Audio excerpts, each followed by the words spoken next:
Hallelujah. Hallelujah. Hallelujah. Hallelujah. And today's topic, morning, John was talking about forgiveness. ಈ ಒಂದು ಬೆಳಗಿನ ಸಮಯದಲ್ಲಿ pastor John ಅವರು ಕ್ಷಮೆಯನ್ನು ಕುರಿತಾಗಿ ಮಾತಾಡಿದರು. So these topics we often repeat many a times in the church. ಸಭೆಗಳಲ್ಲಿ ಇದನ್ನು ಕುರಿತಾಗಿ ಆಗಾಗ ಮಾತಾಡುವುದುಂಟು. Today the topic is pursuing peace in your life. ಇಂದಿನ ದಿನದ ಶೀರ್ಷಿಕೆಯು ನಿಮ್ಮ ಜೀವಿತದಲ್ಲಿ ಸಮಾಧಾನವನ್ನು ಬೆನ್ನಟ್ಟುವುದು. Hallelujah. Hallelujah. Hallelujah. Hallelujah. And while writing to Hebrews, ಇಬ್ರಿಯರಿಗೆ ಬರೆಯುವಂತ ಸಮಯದಲ್ಲಿ Paul says in Hebrew 12:14, ಪೌಲನು ಇಬ್ರಿಯ 12:14 ಹೇಳ್ತಾನೆ, strive for peace with everyone. ಎಲ್ಲರೊಂದಿಗೂ ಸಮಾಧಾನದಿಂದ ಇರುವುದಕ್ಕೆ ಪ್ರಯತ್ನಿಸಿರಿ. Hallelujah. Hallelujah. With everyone, you have to strive to have peace. Peace doesn't come just like that. ಪ್ರತಿಯೊಬ್ಬರ ಸಂಗಡವೂ ನಾವು ಸಮಾಧಾನದಿಂದ ಇರುವುದಕ್ಕೆ ಪ್ರಯತ್ನಿಸಬೇಕು. And it's a difficult thing to have a peace. ಸಮಾಧಾನವನ್ನು ಹೊಂದಿಕೊಳ್ಳುವುದು ಬಹಳ ಕಷ್ಟ. Hallelujah. Hallelujah. Peace is not an incident, it is a process. ಸಮಾಧಾನ ಎಂದು ಹೇಳುವಾಗ ಯಾವುದೋ ಒಂದು ಅವಘಡವಲ್ಲ, ಅದು ಹಾಗೆ ನಡೆಯುತ್ತಾ ಇರುವಂತ ಒಂದು ಕಾರ್ಯವಾಗಿದೆ. It's not one time affair. ಅದು ಯಾವಾಗಲೂ ಒಂದು ಬಾರಿ ನಡೆಯುವಂಥದ್ದಲ್ಲ. It's a continuous process. ಅದು ಕ್ರಮವಾಗಿ ಎಂದೆಂದಿಗೂ ನಡೆಯುತ್ತಾ ಇರುವಂಥದ್ದು. Even if you have peace for 50 years and 50th year and one day if you don't have peace, my dear friend, you may be you may be committing suicide on that day. 50 ವರ್ಷಗಳು ನಿಮ್ಮ ಜೀವಮಾನ ಪೂರ್ತಿಯಾಗಿ ಸಮಾಧಾನದಿಂದ ಇದ್ದು ಆ 50ನೇ ವರ್ಷದ ಒಂದು ದಿನದಲ್ಲಿ ಒಂದು ವೇಳೆ ಸಮಾಧಾನವನ್ನು ಕಳೆದುಕೊಳ್ಳುವುದಾದರೆ ನೀವು ಆತ್ಮಹತ್ಯೆಗೂ ಸಹ ಮುಂದಾಗುವಿರಿ. We see so many news, regarding these people committing suicide. ಅನೇಕ ಜನರು ಆತ್ಮಹತ್ಯೆ ಮಾಡಿಕೊಳ್ಳುವಂತವರನ್ನು ಕುರಿತಾಗಿ ಅಲ್ಲಿ ದಾಖಲಾತಿಗಳು ಇವೆ. They did not commit suicide on the day of that birth. ಅವರು ಎಲ್ಲರೂ ಹುಟ್ಟಿದ ತಕ್ಷಣ ನಂತರ ಮರುದಿನದಲ್ಲಿಯೇ ಆತ್ಮಹತ್ಯೆ ಮಾಡಿಕೊಳ್ಳಲಿಲ್ಲ. Oh, this world is very bad, so let me not live in this birth. No child says that. ಯಾವುದೇ ಮಗು ಹುಟ್ಟಿ 2 ದಿನದಲ್ಲಿ ಈ ಒಂದು ಪ್ರಪಂಚ ಕೆಟ್ಟ ಪ್ರಪಂಚ, ಇದರಲ್ಲಿ ನಾನು ಜೀವಿಸೋದಕ್ಕೆ ಆಗೋದಿಲ್ಲ ಅಂತ ಹೇಳೋದೇ ಇಲ್ಲ. But some children, they do, even at the age of 10, 12 commit suicide. ಆದರೆ ಕೆಲವು ಮಕ್ಕಳು ಈಗ ನೋಡಬೇಕಾದ್ರೆ 10-12 ವರ್ಷದಲ್ಲಿಯೇ ಆತ್ಮಹತ್ಯೆಗಳು ಮಾಡಿಕೊಳ್ಳುತ್ತಾರೆ. Some people live 20 years, some people 30 years, 40 years, 50 years, 70. Hello, even the age of 80, 85 also people commit suicide. ಕೆಲವರು 20, 30, 40, 50 ವರ್ಷಗಳವರೆಗೂ ಇರ್ತಾರೆ. ಇನ್ನು ಕೆಲವರು 80ನೇ ವರ್ಷದಲ್ಲಿಯೂ ಆತ್ಮಹತ್ಯೆ ಮಾಡಿಕೊಳ್ಳುತ್ತಾರೆ. Hallelujah. Hallelujah. Why so long? You see, happy married life. When they get married, when the couple get married, what we see at the back of their car? Happy married life. Big ortin with a letter, happy married life. ಒಂದು ಮದುವೆ ಆಗುತ್ತೆ ಎಂದು ಹೇಳಬೇಕಾದ್ರೆ ಆ ಮದುವೆ ಅವ್ರನ್ನ ಕರ್ಕೊಂಡು ಹೋಗ್ಬೇಕಂದ್ರೆ ಮದುವೆ ಆದವ್ರನ್ನ ಆ ಒಂದು ಕಾರಲ್ಲಿ ಹಾಕಿರ್ತಾರೆ. ಇದು ಜೀವನವು ಸಂತೋಷಕರವಾಗಿರಲಿ, ನೆಮ್ಮದಿಯಿಂದ ಸಮಾಧಾನದ ಇರಲಿ ಎಂಬುದಾಗಿ ಅವರಿಗೆ ಹಾರೈಸಿ ಬರೆದಿರುತ್ತಾರೆ. That's why everybody will wish. ಹಾಗೆ ಎಲ್ಲರೂ ಅವರಿಗೆ ಶುಭ ಕೋರುವಂಥದ್ದು. Happy married life forever. ಎಂದೆಂದಿಗೂ ನಿಮ್ಮ ಜೀವನವು ಹಸನಾಗಿರಲಿ ಎಂಬುದಾಗಿ ಹೇಳ್ತಾರೆ. But the ever never comes. ಆದರೆ ಆ ಒಂದು ಎಂದೆಂದಿಗೂ ಬರುತ್ತದ ಅದು ನಿಜವಾಗ್ಲೂ? If you go and ask married people, they will tell you. Even after 60 years of married life also, they will say, ನಾ ಸಾಯ್ಬೇಕಂದಿದ್ದೇನೆ, ಏನಾಯ್ತು, ಹ್ಯಾಪಿನೆಸ್ಸೇ ಇಲ್ಲಪ್ಪ ಅಂತ. ಇಷ್ಟು ತನಕ ಏನಪ್ಪ ಆಯಿತು, ಹ್ಯಾಪಿ ಇತ್ತು, ಬಟ್ ಈಗ ಹೋಯ್ತು. So there is certain point of time, your happiness goes, your peace goes. ಜೀವನದ ಕೆಲವು ಸಮಯಗಳಲ್ಲಿ ಅದು ನಿಮ್ಮಲ್ಲಿರುವಂಥ ಸಮಾಧಾನವು, ಸಂತೋಷವು ನಿಮ್ಮಿಂದ ದೂರವಾಗುತ್ತದೆ. All the time. ಎಲ್ಲಾ ಸಮಯಗಳಲ್ಲಿ Do we have peace?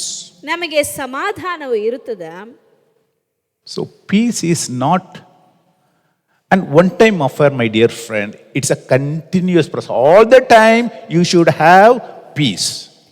ಇದು ಸಮಾಧಾನ ಎಂದು ಹೇಳಬೇಕಾದ್ರೆ ಜೀವನದ ಯಾವುದೋ ಒಂದು ಭಾಗದಲ್ಲಿ, ಒಂದು ಸ್ಥಳದಲ್ಲಿ, ಒಂದು ಕಾಲದಲ್ಲಿ ಮಾತ್ರ ಎಂಬುದಾಗಿ ಅಲ್ಲ, ಅದು ಜೀವನ ಪರ್ಯಂತವಾಗಿ ಇರುವಂತದ್ದಾಗಿ ಕಾಣಲ್ಪಡುತ್ತದೆ. Hallelujah. Hallelujah. And everybody love peace, correct? Everybody like peace. ಎಲ್ಲರಿಗೂ ಸಮಾಧಾನ ಬೇಕು ಅಲ್ವೇ? Peace is something lovable, comfortable to our soul. ಸಮಾಧಾನ ಎನ್ನುವಂಥದ್ದು ಎಲ್ಲರಿಗೂ ಬೇಕಾಗಿರುವಂಥದ್ದಾಗಿದೆ. We love peace because everybody say peace, peace, and we enjoy peace. ಎಲ್ಲರೂ ಸಮಾಧಾನ ಎಂದು ಹೇಳಿಕೊಂಡು ಆ ಸಮಾಧಾನವನ್ನು ಸಂತೋಷದಿಂದ ಕಳೆಯುವುದಕ್ಕೆ ಬಯಸುತ್ತಾರೆ. Hello, people who are sleeping also say, today I had a peaceful sleep. ನಿದ್ದೆ ಮಾಡುವಂಥ ಜನರು ಹೇಳ್ತಾರೆ, ಇವತ್ತು ನಾನು ನೆಮ್ಮದಿಯಾಗಿ ನಿದ್ದೆ ಮಾಡಿದೆ ಅಂತ. But many people, even today also, somebody came, ನಿದ್ದೆ ಮಾಡುವಾಗ ಒಂಥರ ಭಯಂಕರವಾಯಿತು. ಏನದು? ಒಂಥರ ಭಯ. Even in my dreams I don't have peace, my dear friend. ನನ್ನ ನಿದ್ದೆಯಲ್ಲಿಯೂ ಸಹ, ಕನಸಿನಲ್ಲಿಯೂ ನನಗೆ ಸಮಾಧಾನ ಇಲ್ಲ. ಅಟ್ಲೀಸ್ಟ್ ನಿಜದಲ್ಲಿ ಇಲ್ಲ, ಬಟ್ ಕನಸಿನಲ್ಲೂ ಇಲ್ಲ. ಮಾಡ್ತಾರೆ. ಚೆನ್ನಾಗಿ ನೀನು ನಿದ್ದೆ ಮಾಡುವಾಗ ಕೇಳಿ ಅವರ ಬೆಳಿಗ್ಗೆ ಹೆಂಗಾಯ್ತು, ಅವ್ರ ಮಗ ನೋಡುವಾಗಲೇ ಅವ್ರಿಗೆ ಪೀಸ್ ಇಲ್ಲ ಅಂತ ತೋರಿಸ್ತದೆ ಇಲ್ವಾ? So peace is a continuous process and every one enjoy it. Our soul needs peace. ಸಮಾಧಾನ ಎನ್ನುವಂಥದ್ದು ಜೀವನ ಪರ್ಯಂತವಾಗಿ ಇರುವಂಥದ್ದಾಗಿ ಕಾಣಲ್ಪಡುತ್ತದೆ. ನಮ್ಮ ಮನಸ್ಸು, ಆತ್ಮವು ಆ ಒಂದು ಸಮಾಧಾನವನ್ನು ಸಂತೋಷದಿಂದ ಅನುಭವಿಸುವಂಥದ್ದಾಗಿದೆ. But unfortunately what happened, our environment, people around, we ourselves do not allow the peace to last long. Everlasting peace I give unto you, not like the world gives, but my own peace I give to you, God, Jesus says. ಆದರೂ ಸಹ ನಾವು ನಮ್ಮಲ್ಲಿ ಸಮಾಧಾನವನ್ನು, ನಮ್ಮ ಸುತ್ತಮುತ್ತಲು ಇರುವಂಥವರು ಸಮಾಧಾನವನ್ನು ಕಳೆದುಕೊಳ್ಳುತ್ತೇವೆ. ಆದರೆ ಕರ್ತನಾದಂಥ ಯೇಸು ಕ್ರಿಸ್ತನು ಹೇಳುವಂಥ ಮಾತು, ನನ್ನ ಸಮಾಧಾನವನ್ನು, ಈ ಲೋಕವು ಕೊಡದ ಸಂತೋಷ ಸಮಾಧಾನವನ್ನು ನಾನು ನಿಮಗೆ ಕೊಡ್ತೇನೆ ಎಂಬುದಾಗಿ ಆತನು ಹೇಳ್ತಾನೆ. ಈ ಲೋಕವನ್ನು ಕೊಡೋ ಸಮಾಧಾನ ಕೊಡದ ನೋಡಿ, ತಪ್ಪಾಗಿ ಹೇಳ್ತೆ. ಇಮ್ಮಿಡಿಯೇಟಾಗಿ ಒಂದು ಅವ್ರಿಗೆ ಪ್ರಶ್ನೆ ಮಾಡಿದೆ, ಅವ್ರಿಗೆ ಈಗ ಪೀಸ್ ಹೋಯ್ತು. ಅವ್ರಿಗೊಂದು ಭಯ, ಏನು ತಪ್ಪ ಇಲ್ವಾ? ಆವತ್ತು ಒನ್ ಡೇ, ನಿನ್ನ ಹೋದ ವಾರದಲ್ಲಿ ನನ್ನ ಮನೇಲಿ ಸ್ವಲ್ಪ ಪೇಂಟಿಂಗ್ ವರ್ಕ್ ವಾಸ್ ದೇರ್. ಹೋದ ವಾರದಲ್ಲಿ ಒಂದು ಪೇಂಟಿಂಗ್ ಕೆಲಸ ಇತ್ತು.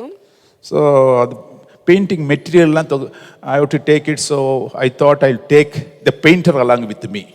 ಆ ಒಂದು ಪೇಂಟಿಂಗ್ಗೆ ಬೇಕಾಗಿರುವಂಥ ವಸ್ತುಗಳನ್ನು ತಗೊಳ್ಳೋದಕ್ಕೆ ಪೇಂಟರ್ನ ಜೊತೆಯಿಂದ ಕರ್ಕೊಂಡು ಹೋಗ್ಬೇಕು ಅಂತ ಅನ್ಕೊಂಡೆ. ಅವನು ಈಸ್ ಅರೌಂಡ್ 30 years ಬಾಯ್. ಅವರು ಬಂದು ಒಂದು 30 ವರ್ಷದ ವಯಸ್ಸಿನವರಾಗಿದ್ರು. So I went to the shop, I ordered everything. That shop fellow also is known to me. ಅಲ್ಲಿ ಬೇಕಾಗಿರೋದನ್ನೆಲ್ಲ ಹೋಗಿ ಅಂಗಡಿಯಲ್ಲಿ ಏನೇನು ಬೇಕೋ ಎಲ್ಲ ಹೇಳಿದ್ವಿ. ಆ ಹುಡುಗ, ಅವರು ಅಂಗಡಿಯವರು ಗೊತ್ತಿರೋ ಅಂಥವ್ರೇ ಆಗಿದ್ರು. ಹುಡುಗ ಅಲ್ಲ, ನಾನು ಅಂಗಡಿಯವನಿಗೆ ಗೊತ್ತಿರುವ ಮನುಷ್ಯನು. So as put every bill. I made the bill.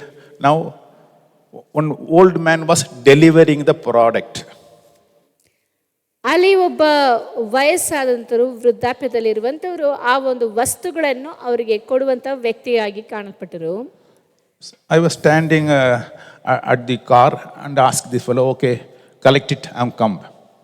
ನಾನು ಅಲ್ಲಿ ನಿಂತ್ಕೊಂಡು ಇರುವಂಥ ವಸ್ತುಗಳನ್ನು ತಗೊಂಡು ಬನ್ನಿ ಅಂತ ಹೇಳ್ತಾ ಇದ್ದೆ. So this fellow went and off that old man delivered us half of the items and other half in between someone else came and asked for one urgent item. ಇವರು ಅರ್ಧ ವಸ್ತುಗಳನ್ನು ಕೊಡುತ್ತಿರುವಂತಹ ಸಮಯದಲ್ಲಿ ಇನ್ನು ಮಧ್ಯದಲ್ಲಿ ಯಾರೋ ಒಬ್ರು ಬಂದು ಏನೋ ಒಂದು ವಸ್ತುವನ್ನು ಅರ್ಜೆಂಟಾಗಿ ಬೇಕಾಗಿದೆ ಅಂತ ಕೇಳಿದ್ರು. So that old man, he said only one item. That fellow is requesting, sir, only one item, urgent ಆಗಿ ಹೋಗಬೇಕು ಅಂತ. That fellow stopped this delivery. He went there, took that one item and gave it to him. ಇಲ್ಲಿ ಕೊಡುತ್ತಿರುವಂತಹ ವಸ್ತುಗಳನ್ನು ಹಾಗೆ ನಿಲ್ಲಿಸಿ ಅವ್ರು ಏನು ಮಾಡಿದ್ರು, ಇರೋದು ಒಂದೇ ಅಲ್ವಾ ವಸ್ತು, ಅದನ್ನ ಬೇಗ ಕೊಟ್ಬಿಟ್ಟು ಬಂದ್ಬಿಡ್ತೀನಿ ಅಂತ ಹೇಳ್ಬಿಟ್ಟು ಹೋಗಿ ಅವ್ರಿಗೆ ಬೇಕಾಗಿರೋದನ್ನ ಕೊಟ್ಟರು. ಇಂಥ ಕಾರ್ಯ ನಾವು ಮಾಡ್ತೀವೇ ಇಲ್ವಾ? ಅರ್ಜೆಂಟ್ ಒಂದೇ ಒಂದು ಐಟಮ್ ಕೊಡಿ ಅಂತ ಕೇಳ್ತಾ ಇಲ್ವಾ? ನಾರ್ಮಲ್ ಇದು ಇಲ್ವಾ? ಎಲ್ಲ ಕಡೆನೂ ನಡೆಯುವ ಕಾರ್ಯ. ನಾನು ಹೋದ್ರೂ ಕೂಡ ಒಬ್ಬರು ಸಪೋಸ್ 20-25 ಐಟಮ್ ತಗೊಳ್ಳುವಾಗ ನಮ್ಮದು ಒಂದೇ ಒಂದು ಅರ್ಜೆಂಟು, ಒಂದೇ ಒಂದು ಐಟಮ್ ಏನು ಮಾಡ್ತೀವಿ? ನಮ್ಮದು ಒಂದೇ ಒಂದು ಕೊಟ್ಬಿಡಿ, ಅವ್ರು ಮಾಡ್ತಾ ಇರೇ ನನಗೊಂದು ಕೊಟ್ಬಿಡಿ ಅಲ್ವಾ? ಅಂಥ ರೀತಿಯಲ್ಲಿ ಆ ಮನುಷ್ಯ ಮಾಡಿದ, ಅವನು ಕೊಟ್ಬಿಟ್ಟ, ಅವನು ಹೋಗ್ಬಿಟ್ಟ. Then what happened is, my painter boy, he took a different stand. He told that fellow, old man, hey, ಏನು ಮಾಡ್ತಾ ಇದೀಯ ನೀವು? ನನ್ನ ಐಟಮ್ ಕೊಡದೆ ಅವನು ಬರ್ತಾನೆ, ಅವನಿಗೆ ಕೊಡ್ತಾ ಇದೆಯಾ? ಏನೋ ಅವ್ನು ತಿಳ್ಕೊಂಡಿದ್ದೀರ, ನನ್ನ ಟೈಮ್ ಇರೋದು ಕಾಯ್ತಾ ಇದ್ದೇನೆ. ಏನು ಬಾಯಿಗೆ ಬಂದ ಮಾತು, just started shouting at him in foul language, giving no respect to that old man. ಆ ಒಂದು ವಯಸ್ಸಾದವರು ಅಂತಾನು ನೋಡ್ದೇನೋ ಈ ಹುಡುಗ ಆ ಮನುಷ್ಯನಿಗೆ ಕೆಟ್ಟ ಕೆಟ್ಟ ಮಾತುಗಳಿಂದ ಬಯೋದಕ್ಕೆ ಶುರು ಮಾಡಿದ್ರು. That old man turned back and said, and do you think that fellow will keep quiet? He is also equally of the same rank. ಆ ಮನುಷ್ಯ ಸುಮ್ಮನೆ ಇರ್ತಾನ? ಅವನು ಸಹ ಈ ವ್ಯಕ್ತಿಯ ರೀತಿಯಲ್ಲೇ ಮಾತಾಡೋದಕ್ಕೆ ಶುರು ಮಾಡ್ದ. Gave him in a slang language. ಏ ಹೋಗಯ್ಯ ನೀ ಯಾರು? ದೊಡ್ಡ ಜಗಳ ಆಯ್ತು. ಬಂದವನು ಆ ಐಟಮ್ ತಗೊಂಡು ಅವ್ನು ಹೋಗಿ ಎಷ್ಟೋ ಟೈಮ್ ಆಯ್ತು. ಇವರಿಬ್ಬರು ಏನ್ ಮಾಡ್ತಾ ಇದ್ದಾರೆ ಈಗ? ಹಲೋ, ಏನ್ ಮಾಡ್ತಾ ಇದ್ದಾರೆ? ಇವನ್ ಒಂದು ಮಾತು, ಅವನೊಂದು ಮಾತು, ಕೆಟ್ಟ ಕೆಟ್ಟ ಮಾತು ಆಗಲಿ. ಇದಾದ್ರೆ ನಾನಲ್ಲಿ ನಿಂತ್ಕೊಂಡು ಏನಾಯ್ತು, ಏನು ನಡೀತಾ ಇದೆ, ಏನೋ ಐಟಮ್ ಅಂದಿಲ್ಲ ನೋಡಿದ್ರೆ ಇವ್ರ ಜಗಳ.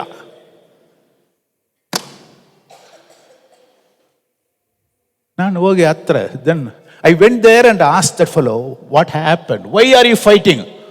Then that old man, sir, ನೋಡಿ ಸರ್ ನಿಮ್ಮ ಹುಡುಗನ ಹೆಂಗ್ ಮಾತಾಡ್ತಾನೆ ಅವನಿಗೆ. Cool down. ಇವನು ನೋಡಿದೆ, ಏಯ್ ಬಾಯಿ ಮುಚ್ಕೊಂಡಿರು. ಏನ್ ಮಾಡಬೇಕು?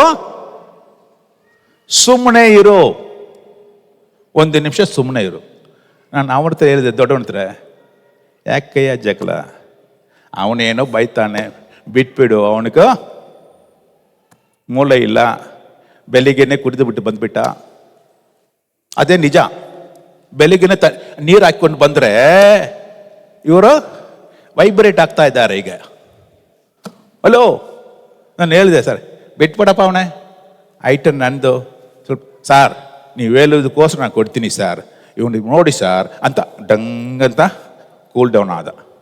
ಆಮೇಲೆ ಅವನಿದ್ರೆ ತಗೊಂಡು ಬಾ, ಕಾರ್ಲಾಕ, ಏನು ಮಾತಾಡಬಾರದು ಬಂದು ಆಯ್ತು. ನಾವು ಯು ಟೆಲ್ ಮೀ, ಅಲ್ಲಿ there who spoil the peace, ಅಲ್ಲಿ ಸಮಾಧಾನವನ್ನು ಕೆಡಿಸಿದ್ದು ಯಾರು? Let's read Bible. Bible very clearly says, strive, Hebrew 12:14 says, strive for peace with everyone. ಇಬ್ರಿಯ 12:14 ಹೇಳುತ್ತದೆ, ಎಲ್ಲರ ಸಂಗಡ ಸಮಾಧಾನದಿಂದಿರುವುದಕ್ಕೆ ಪ್ರಯತ್ನಿಸಿರಿ. In Romans chapter 12 verse 18 says, ರೋಮಾಪುರದವರಿಗೆ ಬರೆದ ಪತ್ರಿಕೆ 12ನೇ ಅಧ್ಯಾಯ 18ನೇ ವಾಕ್ಯದಲ್ಲಿ ಹೇಳಲ್ಪಟ್ಟಿದೆ, if it is possible as much as depend on you, live peaceably with all men. ಸಾಧ್ಯವಾದರೆ ನಿಮ್ಮಿಂದಾಗುವ ಮಟ್ಟಿಗೆ ಎಲ್ಲರ ಸಂಗಡ ಸಮಾಧಾನದಿಂದಿರಿ. Hallelujah. Hallelujah, Hallelujah. Hallelujah. So we have a role to play. You see, in this incident, my painter had a role to play to keep peace, but unfortunately he instigated hurt. ಈ ಒಂದು ಘಟನೆಯನ್ನು ಗಮನಿಸಿ ನೋಡಬೇಕಾದ್ರೆ painter ಆ ಒಂದು ಸ್ಥಳದಲ್ಲಿ ಸಮಾಧಾನದಿಂದ ಇರಬಹುದಾಗಿತ್ತು, ಆದರೆ ಈ ವ್ಯಕ್ತಿಯೇ ಸಮಾಧಾನವನ್ನು ಕೆಡಿಸುವಂತವನಾಗಿ ಕಾಣಲ್ಪಡ್ತಾನೆ. The other man also, instead of understanding the situation, he also contributed to disturbing peace. ಆ ಇನ್ನೊಬ್ಬ ವ್ಯಕ್ತಿಯು ಸಹ ಅಲ್ಲಿ ಸಮಾಧಾನದಿಂದ ಇರುವುದಕ್ಕೆ ಬದಲಾಗಿ ಆತನು ಆಡಿದಂಥ ಮಾತಿಗೆ ಪ್ರತಿಯಾಗಿ ಈ ವ್ಯಕ್ತಿಯು ಸಹ ಹೆಚ್ಚಾಗಿ ಮಾತಾಡಿ ಅಲ್ಲಿ ಸಮಾಧಾನವನ್ನು ಕೆಡಿಸುತ್ತಾನೆ. See, Bible clearly says, first of all, keeping peace, we have a role to play. Everyone has a role to contribute for peace. ಸಮಾಧಾನದಿಂದ ಇರಬೇಕೆಂಬುದಾಗಿ ಹೇಳುವುದಾದರೆ ಪ್ರತಿಯೊಬ್ಬರೂ ಸಹ ಅವರವರ ಪಾತ್ರವನ್ನು ವಹಿಸಬೇಕಾಗಿದೆ. Hallelujah. Hallelujah. Hallelujah. Hallelujah. Just imagine this situation. This painter should have kept his mouth shut. After all, 1 or 2 minutes maximum that fellow must have taken. ಇವು painter ಸಹ ಆ ಒಂದು ಸಮಯದಲ್ಲಿ, ಆ ಘಟನೆಯು ನಡೆಯುವಂಥ ಸಮಯದಲ್ಲಿ ಸುಮ್ಮನೆ ಇರಬಹುದಾಗಿತ್ತು. ಯಾಕೆಂದ್ರೆ ಅದು 1 ಇಲ್ಲವೇ 2 ನಿಮಿಷದ ಕೆಲಸ, ಆಮೇಲೆ ನಮ್ಮ ಕೆಲಸ ಮುಗಿಸ್ಕೊಂಡು ಬರ್ಬೋದಾಗಿತ್ತು. What is the reason for this fellow to shout at him? ಆ ವ್ಯಕ್ತಿಯ ಮೇಲೆ ಕಿರ್ಚುವಂತ ಅರಚುವಂತ ಅವಶ್ಯಕತೆ ಏನಿತ್ತು? That fellow came and told, ನೋಡಿ ಸರ್, ನಮ್ಮ ಟೈಮ್ ಎಲ್ಲ ವೇಸ್ಟ್ ಮಾಡ್ತಾ ಇದ್ದಾನೆ. ಹಲೋ, ಯಾರ ಟೈಮು? ನಿನ್ನ ಟೈಮಾ? ನಿನ್ನ ಟೈಮ್ಗೆ ನಾನು ಕೂಲಿ ಕೊಡ್ತಾ ಇದ್ದೇನೆ. You are not lost any time. ಇಲ್ಲವಾ? ಆ ಪೇಂಟರ್ಗೆ ಕೂಲಿ ಕೊಡುವುದು ಯಾರೋ? ನಾನಲ್ಲಿ ಸುಮ್ಮನೆ ಬಾಯಿ ಮುಚ್ಕೊಂಡಿರುವಾಗ ಇವನೇನ್ ಮಾಡ್ತಾನೆ? ಅವನದು ಏನು ಲಾಸ್? ನಂದೇ ಲಾಸ್ ಇಲ್ವಾ? ಆ ಟೈಮ್ ವೇಸ್ಟ್ ಆಗುವುದು, it's my loss, not that fellow's loss. But that fellow want to show off what actually is. That's what the Bible says. Psalms 34:14. ಕೀರ್ತನೆಗಳು 34:14 ಹೇಳಲ್ಪಟ್ಟಿದೆ, Depart from evil and do good, seek peace and pursue it. 34:14. ಕೆಟ್ಟದನ್ನು ಬಿಟ್ಟು ಒಳ್ಳೆಯದನ್ನೇ ಮಾಡು, ಸಮಾಧಾನವನ್ನು ಹಾರೈಸಿ ಅದಕ್ಕಾಗಿ ಪ್ರಯತ್ನ ಪಡು. Hallelujah. Hallelujah. Hallelujah. Hallelujah. So the reason sometimes we give is not the real reason. ನಾವು ಕೊಡುವಂತ ಕಾರಣವು ಕೆಲವು ಸಮಯಗಳಲ್ಲಿ ಅದು ಸರಿಯಾದ ಕಾರಣಗಳಾಗಿ ಕಾಣಲ್ಪಡುವುದಿಲ್ಲ. So, just to please ourselves or satisfy ourselves, we give all false reason for the conflict we create. ನಾವು ಅಲ್ಲಿ ಉಂಟು ಮಾಡುವಂತಹ ಒಂದು ಸಂಘರ್ಷಕ್ಕೆ ನಮ್ಮದೇ ಆದಂತಹ ಒಂದು ಕಾರಣವನ್ನು ನಾವು ನಮ್ಮನ್ನು ತೃಪ್ತಿಪಡಿಸಿಕೊಳ್ಳುವುದಕ್ಕಾಗಿ ಕೊಡುತ್ತೇವೆ. So there are always a conflict between men. ಆದ್ದರಿಂದ ಯಾವಾಗಲೂ ಮನುಷ್ಯರ ಮಧ್ಯದಲ್ಲಿ ಸಂಘರ್ಷಗಳು ಉಂಟಾಗುತ್ತಲೇ ಇರುತ್ತದೆ. Someone starts, someone get offended, and there is a fight, there is a conflict, and peace is not gone. It is totally out. ಒಬ್ಬರು ಯಾರಾದರೂ ಒಂದು ಹೋರಾಟ ಇಲ್ಲ ಜಗಳವನ್ನು ಪ್ರಾರಂಭ ಮಾಡ್ತಾರೆ, ಅದರಿಂದ ಇನ್ನೊಬ್ಬರಿಗೆ ನೋವಾಗಿ ಅವರು ಸಹ ಅದರಲ್ಲಿ ಭಾಗವಹಿಸಿ ಇರುವಂತ ಸಮಾಧಾನವನ್ನು ಕೆಡಿಸಿಕೊಳ್ಳುತ್ತಾರೆ. Start from your own home. Simply someone comes and starts some conflict. ಸುಮ್ಮನೆ ಯಾರಾದರೂ ಬಂದು ಏನಾದರೂ ಉದ್ರೇಕವನ್ನು ನಿಮ್ಮಲ್ಲಿ ಸಂಘರ್ಷವನ್ನು ಉಂಟು ಮಾಡುವುದಾದ್ರೆ, and we also contribute. ಅದಕ್ಕೆ ತಕ್ಕಂತೆ ನಾವು ಸಹ ಪ್ರತಿಕ್ರಿಯೆ ತೋರಿಸುತ್ತೇವೆ. My dear friend, are you a solution provider for peace or instigator for the conflicts. ನಾವು ಆ ಒಂದು ಸಮಾಧಾನವನ್ನು ಹೆಚ್ಚಿಸಬೇಕೆಂಬುದಾಗಿ ಕಾಣಲ್ಪಡ್ತಾ ಇದ್ದೇವೋ, ಇಲ್ಲವೇ ಅಲ್ಲಿ ಉದ್ವೇಗದಿಂದ ಸಮಾಧಾನವನ್ನು ಕೆಡಿಸುವುದಕ್ಕೆ ನಾವು ಪ್ರಯತ್ನಿಸ್ತಾ ಇದ್ದೇವಾ? Not that all conflicts we can avoid.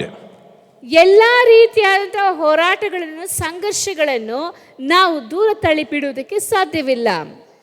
But what I want to tell you is there is a part, a role you can play even if the conflicts is not created by you. ಈ ಒಂದು ಸಂಘರ್ಷವು ನಿಮ್ಮಿಂದ ಅದು ಉಂಟು ಮಾಡದೇ ಇರುವುದಾದರೂ ಸಹ ನಿಮಗೂ ಅದರಲ್ಲಿ ಪಾತ್ರ ವಹಿಸುವಂತ ಅವಶ್ಯಕತೆಗಳು ಉಂಟು. It's not that our life is always, red carpet, a rosy walk. ನಮ್ಮ ಜೀವನವು ಯಾವಾಗಲೂ ಹಸನಾಗಿರುತ್ತದೆ ಎಂಬುದಾಗಿ ಅಲ್ಲ. There are certain people who come and spoil. They create conflicts. They hurt our feelings. ಕೆಲವು ಜನರು ಬಂದು ನಮ್ಮ ಜೀವನದಲ್ಲಿ ನಮಗೆ ನೋವನ್ನು ಉಂಟು ಮಾಡುತ್ತಾರೆ, ನಮ್ಮಲ್ಲಿ ಹೋರಾಟಗಳನ್ನು ಎಬ್ಬಿಸುತ್ತಾರೆ. That we can see it in our life. ನಮ್ಮ ಜೀವಿತದಲ್ಲಿ ಅದನ್ನು ನಾವು ಕಾಣಬಹುದು. ರೋಡ್ಲೆ ಒಂದು ನಾಯಿ ಹೋದ್ರೆ ಅದು ಸುಮ್ಮನೆ ಹೋಗ್ತಾ ಇರ್ತದೆ. ಬಟ್ ನಮ್ಮ ಹುಡುಗರು ಏನ್ ಮಾಡ್ತಾರೆ ಗೊತ್ತಾ? ಮಕ್ಕಳು ಅದೇ ಒಂದು ಕಲ್ಲಿಟ್ಟು ಅದೇ ಓಡಿತಾರೆ, ಅದಕ್ಕೆ ಕಥನ ಅಂತಾನೆ ಇವರು. ಹಲೋ, ಕೆಲವರ ನೋವು ಕೆಲವರ ಸಂತೋಷವಾಗಿದೆ. That is what happening in somebody's life. Even in our lives, somebody will always come and hurt you for their happiness. ನಮ್ಮ ಜೀವನದಲ್ಲಿಯೂ ಸಹ ಅವರ ಸಂತೋಷಕ್ಕಾಗಿ ಕೆಲವರು ಬಂದು ನಮಗೆ ನೋವನ್ನು ಉಂಟು ಮಾಡುತ್ತಾರೆ. I don't know, somehow some people enjoy the pain of others. ಬೇರೆಯವರ ನೋವನ್ನು ನೋಡಿ ಜನರು ಸಂತೋಷ ಪಡುವಂತವರು ಉಂಟು. Even big people do the same thing. ದೊಡ್ಡವರು ಸಹ ಇದನ್ನ ಮಾಡುತ್ತಾರೆ. ಚಿಕ್ಕ ಮಕ್ಕಳಿದ್ದಾರೆ, ಸುಮ್ಮನೆ ಕೂತ್ಕೊಂಡಿದ್ದಾರೆ ಮಕ್ಕಳು. ನೀವು ನೋಡ್ಬೋದು, ಈ ಅಜ್ಜಿಗಳಿದ್ದಾರಲ್ಲ, ಅಜ್ಜಿಗಳು ಅವ್ರ ಕೈ ಸುಮ್ಮನೆ ಇರುವುದೇ ಇಲ್ಲ. ಹಲೋ, ಸಾರಿ ಅಜ್ಜಿಗಳು ಸ್ವಲ್ಪ ನೋಡ್ಕೊಳ್ಳಿ. ಬಟ್ ಏನ್ ಮಾಡ್ತಾರೆ, ಮಕ್ಕಳು, ಚಿಕ್ಕ ಮಕ್ಕಳು ಕೂತ್ಕೊಂಡಿದ್ದಾರೆ, ಹೋಗಿ ಒಂದೇ ಕೈಂಕಂತ ಒಂದು ತಿರುಗಿಬಿಟ್ಟು ಅದೇ ಕಿರ್ಚುವಾಗ ಇವ್ರಿಗೆ ಹೇ ಅಂತ ಹೇಳ್ಬಿಟ್ಟು ಹೋಗ್ತಾರೆ. ಏನಾಯ್ತಮ್ಮ, ಅದು ನಡೀತದ ಇಲ್ವಾ? Is it happening or not? Tell me. ಈ ರೀತಿ ನಡೆಯುತ್ತದ ಇಲ್ವಾ ಹೇಳಿ. ನಾನು ಚಿಕ್ಕನಾಗಿ ಇರುವಾಗ ಅವರೆಲ್ಲ ಬರ್ತಾರೆ, ಇದಿಲ್ಲ ಈ ಸೈಡ್ ಒಂದು ತಿರುಗು ಈ ಥರ. ಅದು ನಮ್ಗೆ ಎಷ್ಟು ನೋವು ಕೊಡ್ತದೆ. ನಾವು ಸುಮ್ಮನೆ ಕೂತ್ಕೊಂಡಿರುವಾಗ, when we say simply sit and idly enjoying this, all big people they come and the holder I think ಅಂತ ಒಂದು ತಿರುಗಿಬಿಟ್ಟೆ ಹೋಗ್ತಾರೆ ಅವರು. Hello, even if you sit quietly enjoying your life, some idiots, morons, I'm telling you, use this word, they enjoy your pain. ನಾವು ಸುಮ್ಮನೆ ಇದ್ರು ಸಹ ನಮ್ಮ ಜೀವಿತದಲ್ಲಿ ನಮ್ಮ ಜೀವನ ನೋಡ್ಕೊಂಡು ಹೋಗ್ತಾ ಇದ್ರು, ನಮಗೆ ಅವರು ನೋವನ್ನು ಉಂಟು ಮಾಡಿ ಅದರಲ್ಲಿ ಅವರು ಸಂತೋಷ ಪಡುವಂತ ಜನರುಂಟು. 2 Timothy chapter 3:12 says, all who desire to live a godly life in Christ Jesus will be persecuted. 2 ತಿಮೋಥೆಯರಿಗೆ ಬರೆದ ಪತ್ರಿಕೆ 3ನೇ ಅಧ್ಯಾಯ 12ನೇ ವಾಕ್ಯದಲ್ಲಿ ಹೇಳಲ್ಪಟ್ಟಿದೆ, ಕ್ರಿಸ್ತ ಯೇಸುವಿನಲ್ಲಿ ಒಳ್ಳೆಯ ಇರುವಂತವರೆಲ್ಲರೂ ಅಲ್ಲಿ ಹಿಂಸೆಗೆ ಒಳಗಾಗುವರು ಎಂಬುದಾಗಿ ಹೇಳಲ್ಪಟ್ಟಿದೆ. Hallelujah. Hallelujah. You live a godly life but will be persecuted. ನೀವು ದೇವರ ಮಾರ್ಗದಲ್ಲಿ ನಡೆಯುವುದಾದರೂ ಸಹ ಹಿಂಸೆಗೆ ಒಳಗಾಗುವಿರಿ. And you will be hated by all for my name's sake. If you just ಹೇಳಿ, ಯಾರಪ್ಪ ನೀವು? ನಾ ಕ್ರೈಸ್ತರು. ಆಯ್ತಾ, ಅಷ್ಟೇ. Immediately they will try to do some problem. For my name's sake, Jesus says, for my name's sake they will persecute you. ನನ್ನ ಹೆಸರಿನ ನಿಮಿತ್ತವಾಗಿ ನೀವು ಹಿಂಸೆಯನ್ನು ಅನುಭವಿಸುವಿರಿ. See, these are the conflicts we have no say. We can't do anything. That fellow, ಹೇಳ್ತಾನೆ, if you go to North India, ಉತ್ತರ ಭಾರತಕ್ಕೆ ಹೋಗುವುದಾದ್ರೆ they look at you and say, Madrasis. ಏನು ಹೇಳ್ತಾರ? ಮದ್ರಾಸೀಸ್. ಇಲ್ಲ, ನೀವು ತಮಿಳ್ನಾಡು ಇರು, ಕೇರಳ ಇರು, ಆಂಧ್ರ ಇರು, ಮಹಾರಾಷ್ಟ್ರ, ಎಲ್ಲರೂ ಅವ್ರಿಗೆ ಯಾರು? ಮದ್ರಾಸಿ. ಮದ್ರಾಸೀಸು. ಹೋಗಯ್ಯ. ಹಲೋ, ಏನು ಸೌತ್ ಇಂಡಿಯನ್ ಅಂದ್ರೆ ಅವ್ರಿಗೊಂದು, just because you belong to this one part of India, the other part of India will not like you.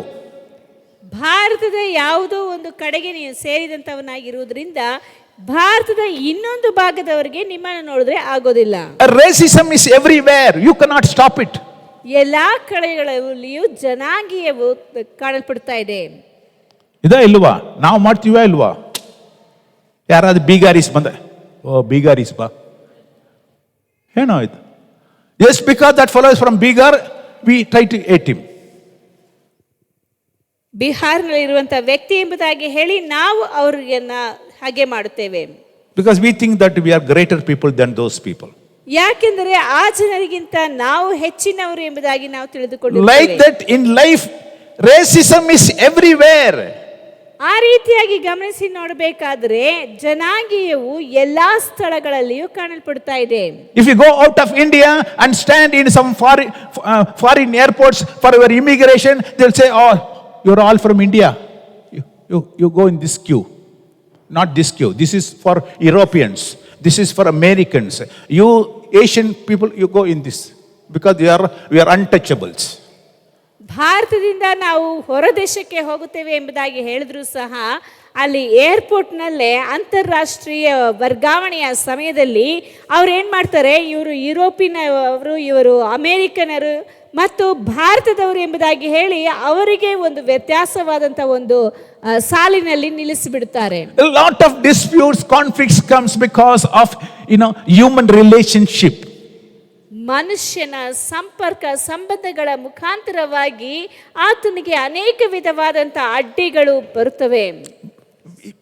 I cannot do anything with to save me from that conflict. ಆ ರೀತಿಯಾದಂಥ ಸಂಘರ್ಷದಿಂದ ನನ್ನನ್ನು ಬಿಡಿಸಿಕೊಳ್ಳುವುದಕ್ಕೆ ನಾನೇನು ಮಾಡುವುದಕ್ಕೆ ಸಾಧ್ಯವಿಲ್ಲ. Have you faced this kind of conflict? ನೀವು ಈ ರೀತಿಯಾದಂಥ ಸಂಘರ್ಷವನ್ನು ಎಂದಾದರೂ ಎದುರಿಸಿದ್ದೀರಾ? If you go to college, you will know. ಕಾಲೇಜಿಗೆ ಹೋಗುವುದಾದರೆ ನಿಮಗೆ ಗೊತ್ತಾಗುತ್ತದೆ. Because there are high-ranking people, and they say, oh, these people, Kachada fellows have come here, we will leave this place. ಅಲ್ಲಿ ಹೆಚ್ಚು ಅಂಕಗಳನ್ನು ಪಡೆಯುವಂಥವರು ಮತ್ತು ಬೇರೆ ಬೇರೆ ಜನಾಂಗದ ಒಂದು ಹೆಸರಿನಲ್ಲಿ ಇರುವಂಥವರು ಬೇರೆ ಜನರನ್ನು ನೋಡಿ ಇವರು ನಮ್ಮ ಗುಂಪಿಗೆ ಸೇರಿದಂಥವರಲ್ಲ ಎಂಬುದಾಗಿ ದೂರ ತಳ್ಳುವುದು ಉಂಟು.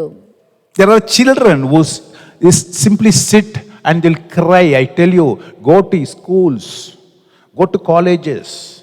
My dear friends, I just tell you, their groupism is there because they see your caste, your creed, your language, your money, everything is identified and there is a conflict everywhere. ಪ್ರತಿಯೊಂದು ಸ್ಥಳದಲ್ಲಿಯೂ ಶಾಲಾ ಕಾಲೇಜುಗಳಿಗೆ ಹೋಗಿ ನೋಡುವುದಾದರೆ ಅಲ್ಲಿ ಎಲ್ಲ ಸ್ಥಳಗಳಲ್ಲಿಯೂ ಅವರು ಇರುವಂತಹ ಹಣ, ಅಂತಸ್ತು, ಆಸ್ತಿ, ಸಂಪತ್ತು ಇದನ್ನೆಲ್ಲ ನೋಡಿ ಅವರವರು ಒಂದೊಂದು ಗುಂಪನ್ನು ಮಾಡಿಕೊಂಡಿರುತ್ತಾರೆ. ಅದರ ಪ್ರಕಾರವಾಗಿ ಗುಂಪಿನಲ್ಲಿ ಇರಬಹುದು, ಇಲ್ಲವಾದರೆ ಗುಂಪಿನಿಂದ ನಿಮ್ಮನ್ನು ದೂರ ತಳ್ಳಿಬಿಡುತ್ತಾರೆ. This conflict, it is not your created, it comes to you. ಇದನ್ನು ನಾವೇ ಉಂಟು ಮಾಡಿದ್ದಲ್ಲ, ನಮಗೋಸ್ಕರ ಅದು ನಮ್ಮನ್ನು ಹುಡುಕಿಕೊಂಡು ಬರ್ತದೆ. This is one part from outside. ಇದು ಹೊರಗೆ ನಡೆಯುವಂತ ಒಂದು ಭಾಗದ ಕಾರ್ಯಗಳು. Another part is we ourselves create these conflicts. ಇನ್ನೊಂದು ನಾವಾಗಿಯೇ ಹುಟ್ಟಿಸಿಕೊಳ್ಳುವಂತ ಸಂಘರ್ಷಗಳು. Word of God says in James 4:1. ದೇವರ ವಾಕ್ಯದಲ್ಲಿ ಯಾಕೋಬ 4ನೇ ಅಧ್ಯಾಯ 1ನೇ ವಾಕ್ಯದಲ್ಲಿ ಹೇಳಲ್ಪಟ್ಟಿದೆ, The warring passions within us, like jealousy, selfish ambitions, pride, unwillingness to admit error. ನಿಮ್ಮಲ್ಲಿ ಯುದ್ಧಗಳು ಓದಮ್ಮ ಯುದ್ಧಗಳು 4:1. 4:1.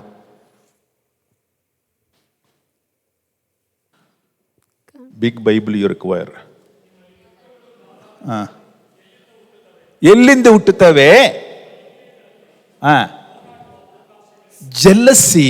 ನಾವು ಮನಸ್ಸಿನಲ್ಲಿ we have a jealousy, selfish ambitions.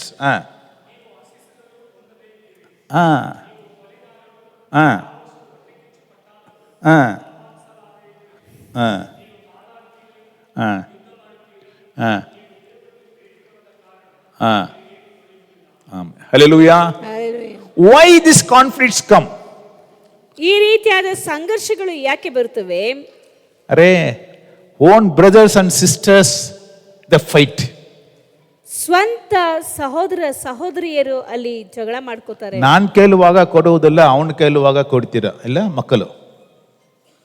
ಮತ್ತೆ ಮಕ್ಕಳು ತಾಯಿ ತಂದಿರ್ತಾರೆ. Your own children will come and fight with you saying that if I ask you don't give, but she ask you are giving. ನಮ್ಮ ಸ್ವಂತ ಮಕ್ಕಳೇ ಬಂದು ನಾನ್ ಕೇಳಿದ್ರೆ ಕೊಡೋದಿಲ್ಲ, ಅವಳು ಕೇಳಿದ್ರೆ ಕೊಟ್ಬಿಡ್ತೀರಾ ಎಂಬುದಾಗಿ ಅವ್ರು ಜಗಳ ಮಾಡ್ತಾರೆ. ವೈ? ಯಾಕೆ? ಜೆಲ್ಲಸಿ, ಅಲ್ಲಿ ಹೊಟ್ಟೆ ಕಿಚ್ಚು, ಸೆಲ್ಫಿಶ್ನೆಸ್, ಅಲ್ಲಿ ಸ್ವಾರ್ಥತೆ. You try hard, you try to pass your SSLC n number of times. Every time you fail, because you are not able to pass, you will fight with your sister who passed everything in distinction. ನೀನು ಸರಿಯಾಗಿ ಓದದೆ ಪ್ರತಿ ಸಲನೂ SSLCಯಲ್ಲಿ fail ಆಗುತ್ತಾ ಬರ್ತಾ ಇರ್ತಿ. ಆದರೆ ನಿನ್ನ ಸಹೋದರಿಯು ಎಲ್ಲವನ್ನು ಚೆನ್ನಾಗಿ ಓದಿ ಒಳ್ಳೆಯ ಅಂಕಗಳನ್ನು ಪಡೆದುಕೊಂಡು ಪಾಸ್ ಮಾಡಿಕೊಂಡು ಬರುವಂತ ಆ ಒಂದು ಸಹೋದರಿಯ ಸಂಗಡ ನೀನು ಜಗಳ ಮಾಡ್ತಿ. ಅರ್ಥ ಆಯ್ತಾ? Now you understand why we create these conflicts. ನಾವೇ ಈ ಸಂಘರ್ಷಗಳನ್ನು ಉಂಟು ಮಾಡುತ್ತೇವೆ. It's our own selfishness. ಇದು ನಮ್ಮ ಸ್ವಾರ್ಥತೆ, jealousy, ಹೊಟ್ಟೆ ಕಿಚ್ಚು. And we try something, we don't get it. We blame it on God, blame it on everyone. ನಾವು ಏನಾದರೂ ಒಂದನ್ನು ಪ್ರಯತ್ನಿಸುತ್ತೇವೆ, ಅದು ನಮಗೆ ದೊರೆಯೋದಿಲ್ಲ. ಅದಕ್ಕೆ ನಾವು ದೇವರ ಮೇಲೆ ಎಲ್ಲರ ಮೇಲೇನೂ ಆ ಒಂದು ತಪ್ಪು ಅಪರಾಧವನ್ನು ಹೊರಿಸಿಬಿಡುತ್ತೇವೆ. Hello my dear friend, you are now part of the conflicts, not part of peace. ಈಗ ನೀವು ಸಂಘರ್ಷವನ್ನು ಉಂಟು ಮಾಡುವಂತವರಾಗಿ ಕಾಣಲ್ಪಡ್ತಾ ಇದ್ದೀರಿ ಹೊರತು ಸಮಾಧಾನವನ್ನು ಬಯಸುವಂತವರಾಗಿಲ್ಲ. Blessed are the people who make peace.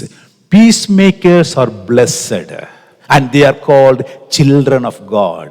ಸಮಾಧಾನವನ್ನು ಮಾಡುವಂತವರು ಧನ್ಯರು, ಅವರು ದೇವರ ಮಕ್ಕಳೆನಿಸಿಕೊಳ್ಳುವರು. Be a part of peacemaking, not hatred. ನಾವೆಲ್ಲರೂ ಸಮಾಧಾನವನ್ನು ಉಂಟು ಮಾಡುವಂತವರಾಗಿ ಕಾಣಬೇಕೇ ಹೊರತು ಹಗೆತನವನ್ನು ಹುಟ್ಟಿಸುವಂತವರಾಗಿರಬಾರದು. The Bible says very, very clearly. ಸತ್ಯವೇದದಲ್ಲಿ ಸ್ಪಷ್ಟವಾಗಿ ಹೇಳಲ್ಪಟ್ಟಿದೆ. We have to strive hard. We ourselves have intentionally we have to get the peace running. ನಾವು ನಾವಾಗಿಯೇ ಬೇಕೆಂದೇ ಆ ಒಂದು ಸಮಾಧಾನವು ಬರಬೇಕೆಂಬುದಾಗಿ ಪ್ರಯತ್ನಿಸುವಂತವರಾಗಿರಬೇಕು. Wherever the conflict comes, avoid it. ಎಲ್ಲೆಲ್ಲಿ ನಮಗೆ ಸಂಘರ್ಷಗಳು ಉಂಟಾಗುತ್ತದೆ ಎಂಬುದಾಗಿ ತಿಳಿಯುತ್ತದೋ ಅದನ್ನೆಲ್ಲ ನಾವು ದೂರ ತಳ್ಳಬೇಕು. Someone will really stone you when you are walking. ನೀವು ಹೋಗುತ್ತಿರುವಂತಹ ಸಮಯದಲ್ಲಿ ಕೆಲವರು ಯಾರಾದರೂ ಅಲ್ಲಿ ಕಲ್ಲೆಸೆಯುವುದಾದ್ರೆ, because you are a good man, they'll shout at you. ನೀನು ಒಳ್ಳೆಯ ವ್ಯಕ್ತಿಯಾಗಿರೋದ್ರಿಂದ ನಿನ್ನ ಮೇಲೆ ಅವರು ಕಿರ್ಚುತ್ತಾರೆ, ಅರಚುತ್ತಾರೆ. Because you are not part of their sinful activities, they will hate you. ಅವರು ಮಾಡುವಂತ ತಪ್ಪು ಅಪರಾಧಗಳ ಸಂಗಡ ನೀವು ಇಲ್ಲ ಎಂಬುದಾಗಿ ಹೇಳಿ ಅವರಿಗೆ ಕೋಪ ಬಂದು ನಿಮ್ಮ ಮೇಲೆ ದ್ವೇಷ ಸಾಧಿಸುತ್ತಾರೆ. But don't repay evil with evil. ಆದ್ದರಿಂದ ನೀವು ಮುಯಿಗೆ ಮುಯಿ ತೀರಿಸಬೇಡಿ. But repay goodness with evil. ಆದರೆ ಆ ಒಂದು ದುಷ್ಕೃತ್ಯಕ್ಕೆ ನೀವು ಪ್ರತಿಯಾಗಿ ಒಳ್ಳೆಯ ಕಾರ್ಯಗಳನ್ನು ಮಾಡಿರಿ. Yesterday I was seeing one clipping of Rahul Gandhi at Stella Maris College. He was giving a kind of interview in Stella Maris College. Stella Mary ಕಾಲೇಜಲ್ಲಿ ರಾಹುಲ್ ಗಾಂಧಿ ಅವರು ಒಂದು ಭೇಟಿಯನ್ನು ಕೊಡ್ತಾ ಇದ್ರು. More than 3,000 girls were there. ಅಲ್ಲಿ 3,000 ಜನ ವಿದ್ಯಾರ್ಥಿನಿಯರಿದ್ರು. Was an open interview. ಅದು ಎಲ್ಲರಿಗೂ ಕಾಣಿಸುವಂತ ರೀತಿಯಲ್ಲಿ ಒಂದು ಓಪನ್ ಇಂಟರ್ವ್ಯೂ ಇತ್ತು. So the girls were standing up asking various questions, one after another. ಅಲ್ಲಿ ಇರುವಂತ ಹೆಣ್ಣು ಮಕ್ಕಳೆಲ್ಲ ನಿಂತು ಒಬ್ಬೊಬ್ಬರೇ ಪ್ರಶ್ನೆಗಳನ್ನು ಮಾಡ್ತಾ ಇದ್ರು. So one girl stood up and asked, ಅಲ್ಲಿ ಒಂದು ಹುಡುಗಿ ಕೇಳಿದ್ಲು, why did you hug Mr. Modi in the parliament? ನೀವು ಯಾಕೆ ಪಾರ್ಲಿಮೆಂಟ್ ಅಲ್ಲಿ ಮೋದಿ ಅವರನ್ನು ಆಲಂಗಿಸಿಕೊಂಡ್ರಿ, ಅಪ್ಕೊಂಡ್ರಿ? This man simply took the mic and said, because I want to repay, I want to show my love to that man because I don't hate Mr. Modi, I love Modi. ಅದಕ್ಕೆ ಉತ್ತರವಾಗಿ ರಾಹುಲ್ ಗಾಂಧಿ ಅವರು ಹೇಳಿದಂಥದ್ದು, ನಾನು ಅವರಿಗೆ ಪ್ರೀತಿಯನ್ನು ತೋರಿಸಬೇಕು, ಯಾಕೆಂದರೆ ಅವರನ್ನು ನಾನು ಪ್ರೀತಿಸುತ್ತೇನೆ ಎಂಬುದಾಗಿ ಉತ್ತರ ಕೊಟ್ಟರು. I don't want to give hatred, but I want to give love to him. Whoever shouts at me, whoever working against me, I want to give love to them. ನಾನು ಅವರಿಗೆ ದ್ವೇಷ ತೋರಿಸದೆ, ಹಾಗೆ ಮಾಡದೆ ಪ್ರೀತಿಯನ್ನು ತೋರಿಸಬೇಕು. ನನ್ನನ್ನು ಯಾರ್ಯಾರು ನನಗೆ ವಿರುದ್ಧವಾಗಿದ್ದಾರೋ ಅವರೊಂದಿಗೆಲ್ಲ ನಾನು ಪ್ರೀತಿಯಿಂದ ವರ್ತಿಸಬೇಕೆಂಬುದಾಗಿ ಬಯಸುತ್ತೇನೆ ಎಂಬುದಾಗಿ ಹೇಳ್ತಾರೆ. Let them be anything, whatever they want. They may be against me, but I am not against them. ಯಾರು ಏನ್ ಬೇಕಾದ್ರೂ ಮಾಡ್ಕೊಳ್ಳಿ, ನನಗೆ ವಿರುದ್ಧವಾಗಿ ಏನಾದ್ರೂ ಮಾತಾಡ್ಕೊಳ್ಳಿ, ಏನೇ ಮಾಡಲಿ, ಆದ್ರೆ ನಾನು ಮಾತ್ರ ಅವರನ್ನು ಪ್ರೀತಿಸುತ್ತೇನೆ. I will not repay evil with evil. ನಾನು ಅವರಿಗೆ ಮುಯಿಗೆ ಮುಯಿ ತೀರಿಸುವುದಿಲ್ಲ. I will show only love. ನಾನು ಪ್ರೀತಿಯನ್ನು ಮಾತ್ರ ತೋರಿಸುತ್ತೇನೆ. My dear friend, just imagine this answer. ಆತನ Bible says, don't repay evil with evil, but with goodness. You pay with goodness. ಸತ್ಯವೇದದಲ್ಲಿ ಹೇಳಲ್ಪಟ್ಟಿದೆ, ನೀವು ಮುಯಿಗೆ ಮುಯಿ ತೀರಿಸಬೇಡಿರಿ, ಕೆಟ್ಟದ್ದಕ್ಕೆ ಒಳ್ಳೆಯತನದಿಂದ ಉತ್ತರ ಕೊಡಿರಿ ಎಂಬುದಾಗಿ. Have compassion, have love for your enemies. ನಿಮ್ಮ ಶತ್ರುಗಳನ್ನು ನೀವು ಪ್ರೀತಿಸಿರಿ. You may have a misunderstanding with that person. ಆ ಒಂದು ವ್ಯಕ್ತಿಯ ಸಂಗಡ ನಿಮಗೆ ಒಂದು ತಪ್ಪಾದಂತ ಅಭಿಪ್ರಾಯವೂ ಇರಬಹುದು. If your husband comes and shouts at you, oh my dear friend, don't jump back and you equally you shout back. Don't do that. ನಿಮ್ಮ ಗಂಡನು ಬಂದು ಒಂದು ವೇಳೆ ನಿಮ್ಮ ಮೇಲೆ ಅರಚುವುದಾದ್ರೆ, ಬೈಯುವುದಾದ್ರೆ ಅವ್ರಿಗೆ ಹಿಂತಿರುಗಿ ನೀವು ಬಯಬೇಡಿ. Wait for a minute. ನೀವು ಸ್ವಲ್ಪ ಹೊತ್ತು ತಡೀರಿ. Be a peacemaker. ನೀವು ಸಮಾಧಾನವನ್ನು ಉಂಟು ಮಾಡುವಂತವರಾಗಿರ್ರಿ. Understand that person. ಆ ಒಂದು ವ್ಯಕ್ತಿಯ ಆ ಒಂದು ಸನ್ನಿವೇಶವನ್ನು ಅರ್ಥ ಮಾಡಿಕೊಳ್ಳಿ. Maybe that person is having high BP at that time. ಆ ಒಂದು ಸಮಯದಲ್ಲಿ ಆ ವ್ಯಕ್ತಿಗೆ ಹೆಚ್ಚು ರಕ್ತದ ಒತ್ತಡವು ಕಂಡು ಬರ್ತಾ ಇರಬಹುದು. Maybe he had some bad experience outside. ಒಂದು ವೇಳೆ ಹೊರಗೆ ಕಚೇರಿಯಲ್ಲಿಯೋ ಎಲ್ಲೋ ಒಂದು ಬೇರೆ ರೀತಿಯಾದಂತ ಅನುಭವ ಆಗಿರಬಹುದು. He comes here to the house for some peace, you start instigating. ಅವರು ಮನೆಯಲ್ಲಿ ಸಮಾಧಾನವನ್ನು ಹುಡುಕಿ ಬರ್ತಾರೆ, ಆಗ ಅವರಿಗೆ ಇನ್ನೂ ಹುಚ್ಚೆಬ್ಬಿಸುವಂತ ರೀತಿಯಲ್ಲಿ ಮಾತಾಡುವಂತ ಅವಶ್ಯಕತೆ ಇಲ್ಲ. Don't shout back. ಅವರಿಗೆ ಹಿಂತಿರುಗಿ ಬಯಬೇಡಿ. Your calmness will give peace. ನೀವು ಯಾವಾಗಲೂ ಸಮಾಧಾನವನ್ನು ಹುಟ್ಟಿಸುವಂತವರಾಗಿರಬೇಕು. Your calmness will give peace. Your quietness will give peace. ನೀವು ಸುಮ್ಮನೆ ಇರುವುದಾದ್ರೆ ಅಲ್ಲಿ ಸಮಾಧಾನವನ್ನು ಹುಟ್ಟಿಸುವಂತವರಾಗಿರುತ್ತೀರಿ. Hallelujah. Hallelujah. Hallelujah. Understand. See, they may be having some problem. ಅವರಿಗೆ ಒಂದು ವೇಳೆ ಯಾವುದಾದ್ರೂ ಸಮಸ್ಯೆ ಇರಬಹುದು, ಅದನ್ನು ಅರ್ಥ ಮಾಡಿಕೊಳ್ಳಿ.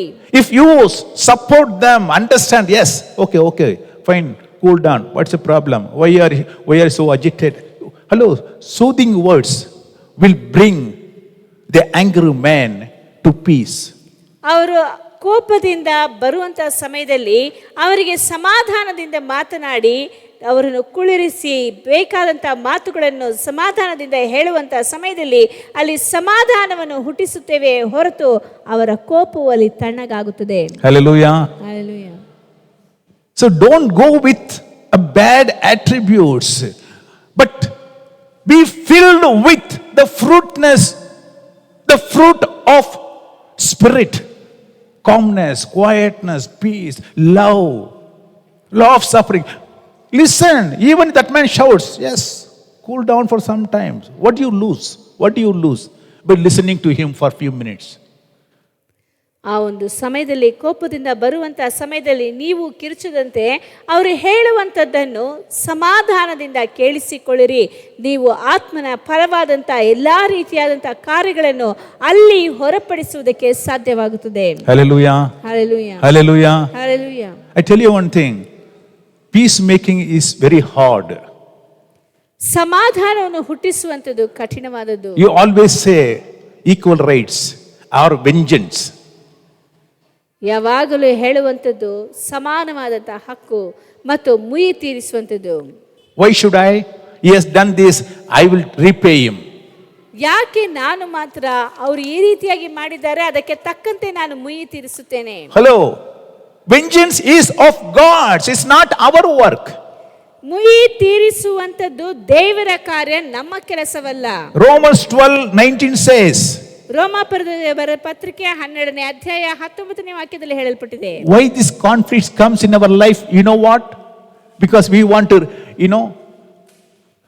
to have vengeance on that person. ನಾವು ಯಾಕೆ ಅಲ್ಲಿ ಸಮಾಧಾನವು ಹೊರಟು ಹೋಗುತ್ತದೆ ಎಂದು ಹೇಳುವುದಾದ್ರೆ, ಆ ವ್ಯಕ್ತಿಗೆ ವಿರುದ್ಧವಾಗಿ ನಾವು ಮುಯಿ ತೀರಿಸುವಂತ ಗುಣವನ್ನು ತೋರ್ಪಡಿಸುತ್ತೇವೆ. Oh dearly beloved, avenge not yourselves, but rather give place unto wrath, for it is written, vengeance is mine, I will repay, said the Lord. ಇಲ್ಲಿ ಮುಯಿ ತೀರಿಸುವಂತದ್ದು ನನ್ನ ಕಾರ್ಯ, ನಾನು ಅದನ್ನು ಅವರಿಗೆ ತಿರುಗಿಸಿ ಕೊಡ್ತೇನೆ ಎಂಬುದಾಗಿ ದೇವರು ಹೇಳುತ್ತಾ ಇದ್ದಾನೆ. Why there is no peace in our lives? ನಿಮ್ಮ ಜೀವಿತದಲ್ಲಿ ಯಾಕೆ ಸಮಾಧಾನವು ಕಂಡು ಬರುತ್ತಾ ಇಲ್ಲ? Vengeance in our heart.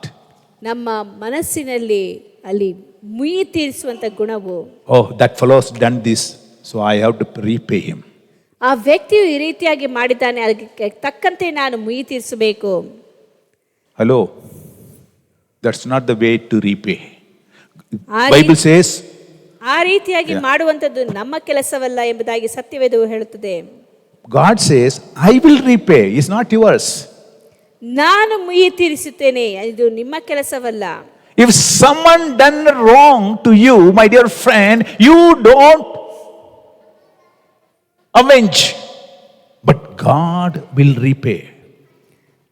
ನಿಮಗೆ ವಿರುದ್ಧವಾಗಿ ಯಾರಾದರೂ ಏನಾದರೂ ಮಾಡಿರುವುದಾದರೆ ಅದನ್ನು ಕುರಿತಾಗಿ ಚಿಂತಿಸಬೇಡಿ, ಯಾಕೆಂದರೆ ದೇವರು ಅದಕ್ಕೆ ವಿರುದ್ಧವಾಗಿ ಅದಕ್ಕೆ ತಕ್ಕ ಪ್ರತಿಫಲವನ್ನು ಕೊಡುವಂತವನಾಗಿದ್ದಾನೆ. But what happens? We fail to do that. We start thinking, okay, ಅವನಿಗೆ ಏನೋ ಮಾಡಬೇಕು, ಅದು ಮಾಡಬೇಕು, this I have to do, that I have to do. Keep thinking day and night to think. You lose your peace, you lose your sleep, you fight with your wife, you fight with your children, you fight in your office. All this because you want to take revenge on somebody, and whole life you will be thinking only on that. ಆ ವ್ಯಕ್ತಿಯು ಈ ರೀತಿಯಾಗಿ ಮಾಡಿದ್ದಾನೆ, ಇವನು ಈ ರೀತಿಯಾಗಿ ಮಾಡಿದ್ದಾನೆ, ಅದಕ್ಕೆ ತಕ್ಕಂತೆ ನಾನು ಹೇಗಾದರೂ ಮಾಡಿ ಮುಯಿ ತೀರಿಸಬೇಕು, ಅದಕ್ಕೆ ಪ್ರತಿಫಲವನ್ನು ನಾನು ಕೊಡಬೇಕೆಂಬುದಾಗಿ ಬಯಸುವುದರಿಂದ ಮನೆಯಲ್ಲಿ ಮಕ್ಕಳೊಂದಿಗೆ, ಹೆಂಡತಿಯೊಂದಿಗೆ, ಗಂಡನೊಂದಿಗೆ ಸಮಾಧಾನವಿಲ್ಲದೆ ಅದಕ್ಕೆ ತಕ್ಕಂತೆ ವರ್ತಿಸುವುದಕ್ಕೆ ಪ್ರಯತ್ನಿಸುತ್ತೇವೆ. ಆದರೆ ದೇವರು ಹೇಳುವಂಥ ಮಾತು, ಮುಯಿ ತೀರಿಸುವಂಥದ್ದು ನಿಮ್ಮ ಕೆಲಸವಲ್ಲ, ನಾನೇ ಅವರಿಗೆ ತಕ್ಕ ಪ್ರತಿಫಲವನ್ನು ಕೊಡುವೆನೆಂಬುದಾಗಿ ಹೇಳ್ತಾನೆ. Hallelujah. Hallelujah. There are steps how we can bring peace in our lives. ನಮ್ಮ ಜೀವಿತದಲ್ಲಿ ಸಮಾಧಾನವನ್ನು ಹೇಗೆ ತರುವುದಕ್ಕೆ ಸಾಧ್ಯ ಉಂಟು? The first and foremost is conflict may be created by somebody which we don't have any control, but they must have created that, or we have created the conflict. ಒಂದು ವೇಳೆ ಈ ಒಂದು ಸಂಘರ್ಷಣೆ ಎನ್ನುವಂಥದ್ದು ಅದು ನಮ್ಮಿಂದ ಅದು ಉಂಟಾಗಿರಬಹುದು, ಇಲ್ಲವೇ ಬೇರೆಯವರಿಂದ ಅದು ನಮಗೆ ಬಂದಿರಬಹುದು. So what we should do when there is a conflict, when your feelings are hurt and peace is lost, what we should do? ನಮಗೆ ಸಮಾಧಾನವು ನಮ್ಮಿಂದ ಹೊರಟು ಹೋಗಿರ್ತಿರುವಂಥ ಸಮಯದಲ್ಲಿ, ಅಲ್ಲಿ ಹೋರಾಟವು ಉಂಟಾಗುವಂಥ ಸಮಯದಲ್ಲಿ ನಾವೇನು ಮಾಡಬೇಕು? Don't wait for long time. ಹೆಚ್ಚು ಸಮಯ ಕಾಯುತ್ತಾ ಇರಬೇಡಿ. It will brew. I tell you, you take some wine, keep it in a bottle, leave it for a day. First day, it will be a wine. second day it will be a wine, you keep it for some more time, it will become alcohol. ನೀವು ದ್ರಾಕ್ಷಾರಸವನ್ನು ಒಂದು ಬಾಟಲಿಯಲ್ಲಿ ಇಡುವುದಾದರೆ ಮೊದಲನೇ ದಿನ ಎರಡನೇ ದಿನ ಅದು ದ್ರಾಕ್ಷಾರಸವಾಗಿಯೇ ಇರ್ತದೆ. ಅದೇ ಅದನ್ನು ಸ್ವಲ್ಪ ಕಾಲ ಹಾಗೆ ಅದನ್ನು ಬಿಟ್ಟು ಬಿಡುವುದಾದರೆ ಮತ್ತೇರಿಸುವಂಥ ಅಮಲನ್ನು ಕೊಡುವಂಥ ಒಂದು ರಸವಾಗಿ ಮಾರ್ಪಡುತ್ತದೆ. It's in our life also. This vengeance, slowly, the conflict grows. First, we don't see, sometimes we don't speak. Next, we don't see, we don't want to even see. Next time, when we see that fellow around, you get annoyed. Just like if we see that someone whom you ate comes there itself, your blood will boil. ಮೊಟ್ಟ ಮೊದಲನೇದಾಗಿ ಗಮನಿಸಬೇಕಾದ್ರೆ ಆ ವ್ಯಕ್ತಿಯನ್ನು ನೋಡಿದ್ರೆ ಆಗೋದಿಲ್ಲ, ಅವರನ್ನು ನೋಡಿದ್ರೆ ನಮಗೆ ಇಷ್ಟ ಆಗೋದಿಲ್ಲ. ಆದರೆ ಇನ್ನೂ ಕೆಲವು ದಿನಗಳು ಹಾಗೆ ಕಳೀತಾ ಇರಬೇಕಾದ್ರೆ ಆ ವ್ಯಕ್ತಿನ ನೋಡಿದ್ರೇ ನಮ್ಮ ರಕ್ತವು ಕುದಿಯುವುದಕ್ಕೆ ಪ್ರಾರಂಭವಾಗುತ್ತದೆ. Go and solve it. ಅದನ್ನು ಹೋಗಿ ಅದನ್ನು ಸರಿಪಡಿಸಿಕೊಳ್ಳಿ. Any conflict, don't allow it to grow. One day it will become big tree. You can't. Cutting is a problem. ಯಾವುದೇ ವಿಧವಾದ ಸಂಘರ್ಷವು ದೊಡ್ಡದಾಗಿ ಬೆಳೆಯುವುದಕ್ಕೆ ಬಿಟ್ಟು ಬಿಡಬೇಡಿ. ಅದು ಒಂದು ದಿನದಲ್ಲಿ ಹೋಗಿ ಸ್ಫೋಟಗೊಳ್ಳುವಂತದ್ದಾಗಿರುತ್ತದೆ. There's a proverb. They say nib it at the bud. Just immediate ಬರುವಾಗಲೇ ಏನು ಮಾಡಬೇಕು, ಅದನ್ನ ಕಿತ್ತಾಗಬೇಕು. ಅದು ಸಸಿಯಾಗಿ ಇರುವಾಗಲೇ ಅದನ್ನು ತೆಗೆದು ಬಿಡಬೇಕು, ಅದನ್ನು ಸರಿಪಡಿಸಬೇಕೆಂಬುದಾಗಿ ಗಾದೆ ಮಾತುಂಟು. It's like a dam. If little water leaks in the dam, my dear friend, go and repair it immediately. ಅದು ಒಂದು ಅಣೆಕಟ್ಟಿನ ರೀತಿಯಲ್ಲಿ ಅದರಲ್ಲಿ ಸ್ವಲ್ಪ ಏನಾದರೂ ಸೋರುವಿಕೆ ಇರುವುದಾದರೆ ಮೊದಲೇ ಹೋಗಿ ಅದನ್ನು ಸರಿಪಡಿಸಿಕೊಳ್ಳಬೇಕು. If you leave it for some time, ಅದನ್ನು ಹಾಗೆ ಬಿಟ್ಟು ಬಿಡುವುದಾದರೆ one day the dam will break and the water will gush out and spoil all the villages, all the neighborhood. ಹಾಗೆ ಅದನ್ನು ಬಿಟ್ಟು ಬಿಡುವುದಾದರೆ ಅಣೆಕಟ್ಟು ಒಡೆದು ಪ್ರವಾಹವಾಗಿ ನೀರು ಹೊರಗೆ ಹರಿದು ಬಂದು ಅಲ್ಲಿರುವಂತಹ ಹಳ್ಳಿ, ಹೊಲ, ಗದ್ದೆ ಎಲ್ಲವನ್ನು ನಾಶ ಮಾಡುತ್ತದೆ. So it is not only your life will be spoiled, my dear friend, because you lost peace. Your family peace will be lost, and your neighbors, your friends, everybody's peace you will spoil. ಈ ಸಮಾಧಾನವನ್ನು ನೀವು ಕಳೆದುಕೊಳ್ಳುವುದರಿಂದ ನಿಮ್ಮ ಸಮಾಧಾನವನ್ನು ಮಾತ್ರವಲ್ಲದೆ ನಿಮ್ಮ ಕುಟುಂಬದಲ್ಲಿ ಕಾಣಲ್ಪಡುವಂಥ ಮಕ್ಕಳು, ಹೆಂಡತಿ, ಕುಟುಂಬದಲ್ಲಿರುವಂಥ ಎಲ್ಲರೂ ಮಾತ್ರವಲ್ಲದೆ ನಿಮ್ಮ ಸ್ನೇಹಿತರು, ಈ ರೀತಿಯಾಗಿ ಎಲ್ಲರ ಸಮಾಧಾನವು ನಿಮ್ಮಿಂದ ಕೆಡಿಸಲ್ಪಡುತ್ತದೆ. You can see in your house, you see, if one person is happy, you will make the whole house happy. ಮನೆಯಲ್ಲಿ ಒಬ್ಬ ವ್ಯಕ್ತಿ ಸಂತೋಷವಾಗಿರುವುದಾದರೆ ಎಲ್ಲರನ್ನೂ ಸಂತೋಷಪಡಿಸುವುದು ಉಂಟು. If one person is hurt and he keeps his face long like this, ಒಬ್ಬ ವ್ಯಕ್ತಿಯು ನೋವಿನಿಂದ ತನ್ನ ಮುಖವನ್ನು ಉದ್ದಕ್ಕೆ ಇಟ್ಕೊಂಡಿದ್ರೆ what happened to the family? ಕುಟುಂಬದಲ್ಲಿ ಏನಾಗ್ತದೆ? ಬರೋ ಎಲ್ಲರ ಆಮೇಲೆ ಎವ್ರಿಬಡಿ ಪೀಸ್ ಇಸ್ ಲಾಸ್ಟ್. ಎಲ್ಲರ ಸಮಾಧಾನವು ಅಲ್ಲಿ ಕೆಡಿಸಲ್ಪಡುತ್ತದೆ. ಒಳಗಡೆ ಬರುವಾಗಲೇ ಅಮ್ಮ ಹೇಳ್ತಾಳೆ, ನಮ್ಮ ಅಪ್ಪನಿಗೆ ಏನೋ ಆಯ್ತು, ಸ್ವಲ್ಪ ಹುಷಾರ ಬನ್ನಿ ಅಂತ. ಅಲ್ವಾ? ಏನ ಹಿಂಗನಿದ್ದಾನೆ, ಯಾವಾಗ ಕಡಿತನ ಗೊತ್ತಿಲ್ಲ, ಸ್ವಲ್ಪ ಹುಷಾರೆ. ಎಲ್ಲ ಮಕ್ಕಳು ಕೂಡ ಈಗ ಹೊರಗಡೆ ಜಾಲಿ ಆಯ್ತ ಮಕ್ಕಳು ಮನೆ ಒಳಗಡೆ ಬರುವಾಗ ಇಲ್ಲ ಹಂಗೆ ಹೋಗ್ಬಿಡ್ತಾರೆ. The lost the peace, my dear friend, the family will lose its peace. ನೀವು ಸಮಾಧಾನವನ್ನು ಕಳೆದುಕೊಳ್ಳುವುದರಿಂದ ಕುಟುಂಬವೇ ಸಮಾಧಾನವನ್ನು ಕಳೆದುಕೊಳ್ಳುತ್ತದೆ. So you have to tackle. If you lose your peace, go attend to it immediately. Either you go and tell him, sorry, I have done this mistake. ಒಂದು ವೇಳೆ ಸಮಾಧಾನವನ್ನು ಕಳೆದುಕೊಳ್ಳುವುದಾದರೆ, ಹಗೆತನವು ಕಂಡು ಬರುವುದಾದರೆ ಆ ವ್ಯಕ್ತಿಯ ಬಳಿಯಲ್ಲಿ ಹೋಗಿ ಅದನ್ನು ಸರಿಪಡಿಸಿಕೊಳ್ಳಿರಿ, ಕ್ಷಮಾಪಣೆಯನ್ನು ಕೇಳಿ ಆ ಒಂದು ಕೆಲಸವನ್ನು, ಸಮಸ್ಯೆಯನ್ನು ಅಲ್ಲೇ ಬಗೆಹರಿಸಿಕೊಳ್ಳಿರಿ. Hello, if you have created problems, go. What is there to ask forgiveness? ಒಂದು ವೇಳೆ ತಪ್ಪು ಮಾಡಿರುವುದಾದರೆ ಅವರಲ್ಲಿ ನಾವು ಕ್ಷಮೆಯನ್ನು ಕೇಳುವುದರಲ್ಲಿ ತಪ್ಪೇನಿದೆ? But the word sorry, as a prestige issue, we'll keep on. ನಾನು ಯಾವಾಗಲೂ ಸಾರಿ ಕೇಳುವ ಮನುಷ್ಯನಲ್ಲ. ಯಾರು?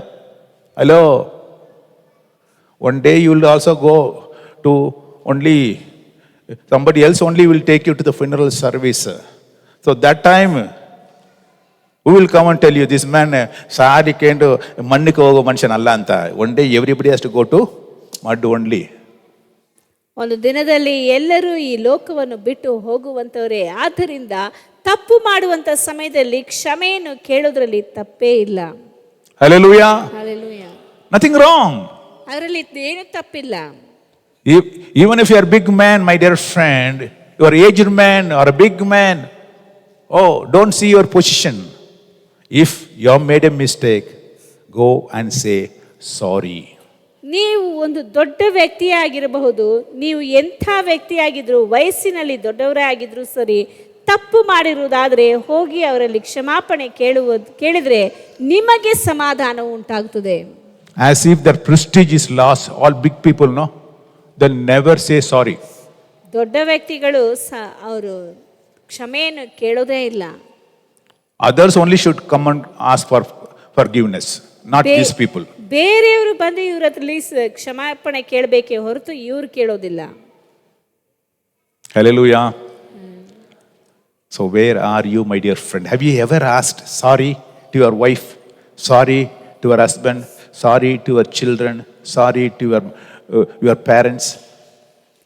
ನೀವು ಎಂದಾದರೂ ನಿಮ್ಮ ತಂದೆ ತಾಯಿ ಬಳಿಯಲ್ಲಿ, ಹೆಂಡತಿ ಗಂಡ ಮಕ್ಕಳ ಮಧ್ಯದಲ್ಲಿ ಕ್ಷಮೆಯನ್ನು ಕೇಳಿಕೊಂಡಿದ್ದೀರಾ? I'm telling you seriously. Have you ever asked? ಎಂದಾದರೂ ನೀವು ಅದನ್ನ ಕೇಳಿದ್ದೀರಾ? Do you think that you are perfect? You have not done any mistakes?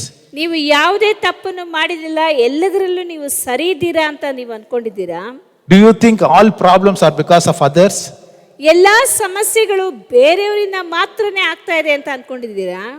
Hello, you are part of the conflict.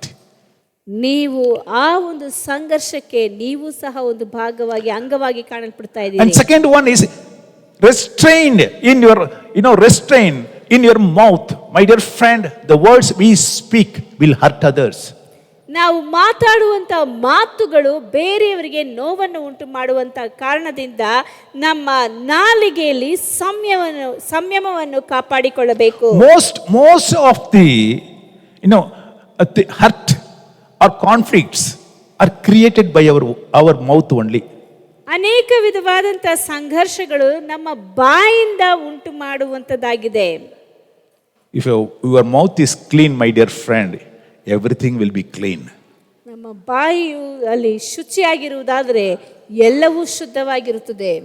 ದೇವರ ಮಕ್ಕಳ ಬಾಯಿನಲ್ಲಿ ಔಷಧ ಇದೆ.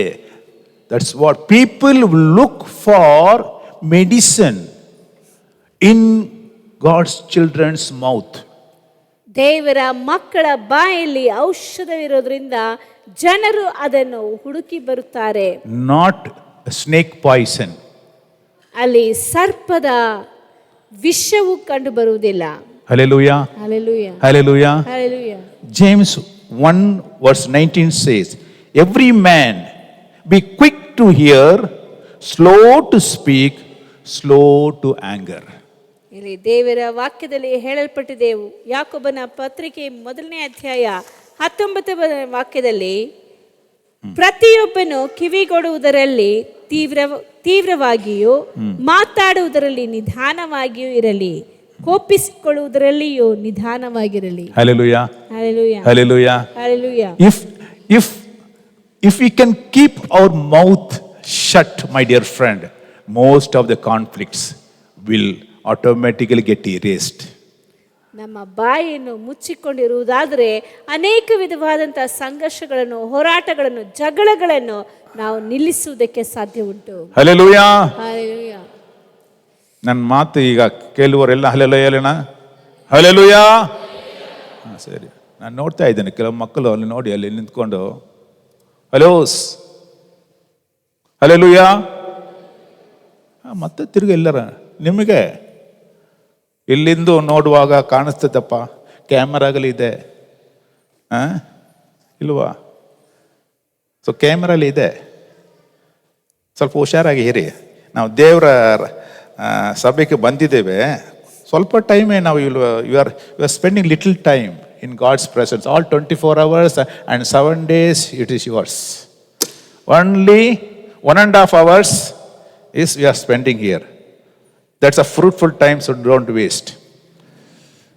ದೇವರ ಆಲಯದಲ್ಲಿ ಬರೀ 1.5 ಗಂಟೆಗಳ ಕಾಲ ಮಾತ್ರವೇ ಒಂದು ವಾರದಲ್ಲಿ ನಾವು ಅಲ್ಲಿ ಇರುತ್ತೇವೆ. ಆ ಒಂದು ಸಮಯವನ್ನು ನಾವು ಫಲಕಾರಿಯಾಗಿ ಉಪಯೋಗಿಸಿಕೊಳ್ಳಬೇಕು. You are taking so much time to come to church. Let it be useful to you. ದೇವರ ಆಲಯಕ್ಕೆ ಬರುವುದಕ್ಕೆ ಹೆಚ್ಚು ಸಮಯವನ್ನು ತೆಗೆದುಕೊಂಡು ಬರ್ತೀರಿ. ಆದ್ದರಿಂದ ಆ ಒಂದು ಸಮಯವನ್ನು ಹೆಚ್ಚಾಗಿ ಫಲಕಾರಿಯಾಗಿ ಉಪಯೋಗಿಸಿಕೊಳ್ಳಿರಿ. God bless you. ದೇವರು ನಿಮ್ಮನ್ನು ಆಶೀರ್ವದಿಸಲಿ. So let's quick to hear, listen to some people. ದೇವರು ಜನರು ಹೇಳುವಂತ ಮಾತುಗಳನ್ನು ಕೇಳಿಸಿಕೊಳ್ಳಿರಿ. ಇಲ್ಲ ನಾನೇ ರೈಟು, ಆಲ್ ದ ಟೈಮ್ ನಾನೇ ರೈಟು, ನೀವಿಲ್ಲ. ಯಾವಾಗಲೂ ನಾನೇ ಹೇಳೋದೇ ಸರಿ, ನೀವೇ ಹೇಳೋದು ಸರಿ ಇಲ್ಲ ಅಂತ ಹೇಳುವಂಥದ್ದಲ್ಲ. ಆ ಬಿಹೇವಿಯರ್ ಇದೇ ಇಲ್ವಾ? ಫಸ್ಟ್ ನಾನು ಹೇಳೋದಕ್ಕೆ ಕೇಳ್ರಿ ಫಸ್ಟ್, ಇಲ್ಲ ಸ್ಟಾರ್ಟಿಂಗೇ ನೋಡಿ. So that is self a conflict, my dear friend. You are not even willing to listen to that person. What happened to him? ನೀವು ಬೇರೆ ವ್ಯಕ್ತಿ ಹೇಳುವಂತ ಮಾತನ್ನು ಕೇಳಿಸಿಕೊಳ್ಳುವುದಕ್ಕೂ ನಿಮಗೆ ಸೌಜನ್ಯವಿಲ್ಲ. ಹಾಗಾದರೆ ಅಲ್ಲಿ ಹೇಗೆ ಸಮಾಧಾನವನ್ನು ಉಂಟು ಮಾಡುವುದಕ್ಕೆ ಸಾಧ್ಯವಾಗುತ್ತದೆ? We fail to understand what other person is telling. ಬೇರೆಯವರು ಹೇಳುವುದು ಏನು ಎಂಬುದಾಗಿ ಅರ್ಥ ಮಾಡಿಕೊಳ್ಳುವುದಕ್ಕೆ ನಾವು ಅಲ್ಲಿ ಸಾಧ್ಯವಾಗುವುದಿಲ್ಲ. The second thing in this conflict situation is our mouth. If we can hear somebody and put a stop to our mouth, lock your mouth, open your ears, I tell you one thing, you will not get angry. ನಾವು ಬೇರೆಯವರು ಮಾತಾಡುವಂತಹ ಸಮಯದಲ್ಲಿ ನಮ್ಮ ಬಾಯನ್ನು ಮುಚ್ಚಿಕೊಂಡು ಕಿವಿಗಳನ್ನು ತೆರೆದು ಅವರು ಹೇಳುವಂಥದ್ದನ್ನು ಕೇಳಿಸಿಕೊಂಡು ಅರ್ಥ ಮಾಡಿಕೊಳ್ಳುವಾಗ ಅಲ್ಲಿ ಸಮಾಧಾನವನ್ನು ಉಂಟು ಮಾಡುವುದಕ್ಕೆ ಸಾಧ್ಯವಾಗುತ್ತದೆ. You will have peace, my dear friend. ಅಲ್ಲಿ ಸಮಾಧಾನ ಉಂಟಾಗುತ್ತದೆ. And I already told you, this peace is a journey, not one time affair. ನಾನು ಮೊದಲೇ ಹೇಳಿದಂತೆ ಸಮಾಧಾನ ಎನ್ನುವಂಥದ್ದು ಯಾವುದು ಜೀವನದ ಒಂದು ಭಾಗದಲ್ಲಿ ಒಂದು ಹಂತದಲ್ಲಿ ನಡೆಯುವಂಥದ್ದಲ್ಲ, ಜೀವನ ಪರ್ಯಂತವಾಗಿ ನಡೆಯುವಂಥದ್ದಾಗಿ ಕಾಣಲ್ಪಡ್ತಾ ಇದೆ. Continuously we have to strive for peace. ನಾವು ಸಮಾಧಾನಕ್ಕಾಗಿ ಅನುದಿನವೂ ಅದಕ್ಕಾಗಿ ಶ್ರಮ ವಹಿಸಬೇಕಾಗಿದೆ. ಯಾವುದೋ ಒನ್ ಟೈಮ್ 2 ಟೈಮ್ ಅನ್ರಿ, ಎಲ್ಲ ನಾನು ಮಾಡಿ ಆಯ್ತು, ನಾನು ಹೋಗಿ ಎಲ್ಲ ಕೇಳಿದ್ದೆ, I was for sorry first time, second time, third time, ಯಾವಾಗಲೂ ನಾನು ಕೇಳಬೇಕಾ? ನಾನೇ ಕೇಳಬೇಕಾ? ಇಲ್ವಾ? ಕೇಳ್ತೀವ ಇಲ್ವಾ? Hello, your blood circulation stops for 1 or 2 minutes. What will happen? ನಿಮ್ಮ ರಕ್ತ ಚಲನೆಯು ದೇಹದಲ್ಲಿ 1 ಇಲ್ಲವೇ 2 ನಿಮಿಷಗಳು ಅದು ನಿಂತು ಹೋಗುವುದಾದರೆ ಏನಾಗುತ್ತದೆ? Why should I run all that? If your heart says, enough, I'll take a nap. Why should I all the time run? Let me also sleep for some time. In my heart ಹೇಳಿದ್ರೆ ಏನಾಗುತ್ತದೆ? What will happen? It's like a peace only, very simple. You should have peace continuously. ಸಮಾಧಾನವೆನ್ನುವಂಥದ್ದು ಎಂದೆಂದಿಗೂ ಯಾವಾಗಲೂ ಕಾಣಲ್ಪಡಬೇಕಾಗಿರುವಂಥದ್ದಾಗಿದೆ. If you lose peace, I tell you, even 1 minute enough for a person to go commit suicide. ಒಂದೇ ಒಂದು ಕ್ಷಣದಲ್ಲಿ ಆದರೂ ಸರಿ ಒಬ್ಬ ಮನುಷ್ಯನು ಸಮಾಧಾನವನ್ನು ಕಳೆದುಕೊಳ್ಳುವುದಾದರೆ ಅವನು ಆತ್ಮಹತ್ಯೆಗೆ ಗುರಿಯಾಗುವನು. Just ಮಾತಾಡಿದ, just talk to his parents this side and that side, that fellow jumps out from 17th floor, commits suicide. ಇಲ್ಲಿ ಈಗ ತಾನೇ ತನ್ನ ತಂದೆ ತಾಯಿಯೊಂದಿಗೆ ಮಾತಾಡ್ತಿರ್ತಾನೆ, ಆದರೆ ಮರುಕ್ಷಣದಲ್ಲಿಯೇ ಮೇಲಿನ ಮಹಡಿ ಮೇಲಿಂದ ಬಿದ್ದು ಪ್ರಾಣ ಕಳೆದುಕೊಳ್ಳುತ್ತಾನೆ. Just a fraction of a second he lost his peace. ಅವನು ಕ್ಷಣ ಮಾತ್ರದಲ್ಲಿ ತನ್ನ ಸಮಾಧಾನವನ್ನು ಕಳೆದುಕೊಳ್ಳುತ್ತಾನೆ. So peace is a continuous process. We have to, every day, every minute in our life, we have to pursue it. ಸಮಾಧಾನ ಎನ್ನುವಂಥದ್ದು ಎಂದೆಂದಿಗೂ ಯಾವಾಗಲೂ ಕಾಣಲ್ಪಡುತ್ತಾ ಇರುವಂಥದ್ದು, ಅದು ಎಂದಿಗೂ ನಮ್ಮೊಂದಿಗೆ ಕಾಣಲ್ಪಡುತ್ತಾ ಇರಬೇಕಾಗಿದೆ. That's it. That's enough. No, enough. Hello. If you say enough, that's enough for you. ನೀವು ಸಾಕು ಎಂದು ಹೇಳುವುದಾದರೆ ಅದು ನಿಮಗೆ ಸಾಕಾಗಿರುತ್ತದೆ. Many people will say, no, enough. That's all. I can't do it further. No. All these words, you have seen people telling this? Hello. What is that enough? There is nothing like enough in life. ಜೀವನದಲ್ಲಿ ಯಾವುದು ಸಾಕು ಎಂಬುದಾಗಿ ಇಲ್ಲ, ಆದ್ದರಿಂದ ಸಾಕು ಬೇಡ ಎಂಬುದಾಗಿ ತಳ್ಳುವಂತ ಅವಶ್ಯಕತೆ ಇಲ್ಲ. It's a continuous process. You have to pursue peace all the time. You cannot say no. ಸಮಾಧಾನವನ್ನು ಎಂದೆಂದಿಗೂ ಯಾವಾಗಲೂ ಬೆನ್ನಟ್ಟಿಕೊಂಡು ಹೋಗಬೇಕೇ ಹೊರತು ಅದು ನನಗೆ ಬೇಡ ಸಾಕು ಎಂಬುದಾಗಿ ಹೇಳುವಂತ ಅವಶ್ಯಕತೆ ಇಲ್ಲ. You take a first step. ಅದಕ್ಕೆ ಮೊದಲ ಹೆಜ್ಜೆಯನ್ನು ನೀವಿಡಬೇಕಾಗಿದೆ. The next step for bringing peace is you take a step. ಸಮಾಧಾನವನ್ನು ತರುವುದಕ್ಕೆ ನೀವು ಮೊದಲ ಹೆಜ್ಜೆಯನ್ನು ಇಡಬೇಕು. Don't wait for others to come. ಬೇರೆಯವರು ಬಂದು ಅದನ್ನು ಸಮಾಧಾನ ಪಡಿಸಬೇಕೆಂಬುದಾಗಿ ತಿಳಿದುಕೊಳ್ಳಬೇಡಿ. ಅವರೇ ತಪ್ಪು ಮಾಡಿ ಇರ್ರಿ, ಅವರೇ ಮಾಡಿದ್ರು ಕೂಡ you go on say I'm sorry, I hurt your feelings. ಬೇರೆಯವರು ತಪ್ಪು ಮಾಡಿದ್ರು ಸರಿ, ನಾವು ಕ್ಷಮೆಯನ್ನು ಕೇಳಿ ಅಲ್ಲಿ ಸಮಾಧಾನವನ್ನು ಉಂಟು ಮಾಡಿಕೊಳ್ಳಬೇಕು. Just go and do that. I can tell you that fellow heart will change.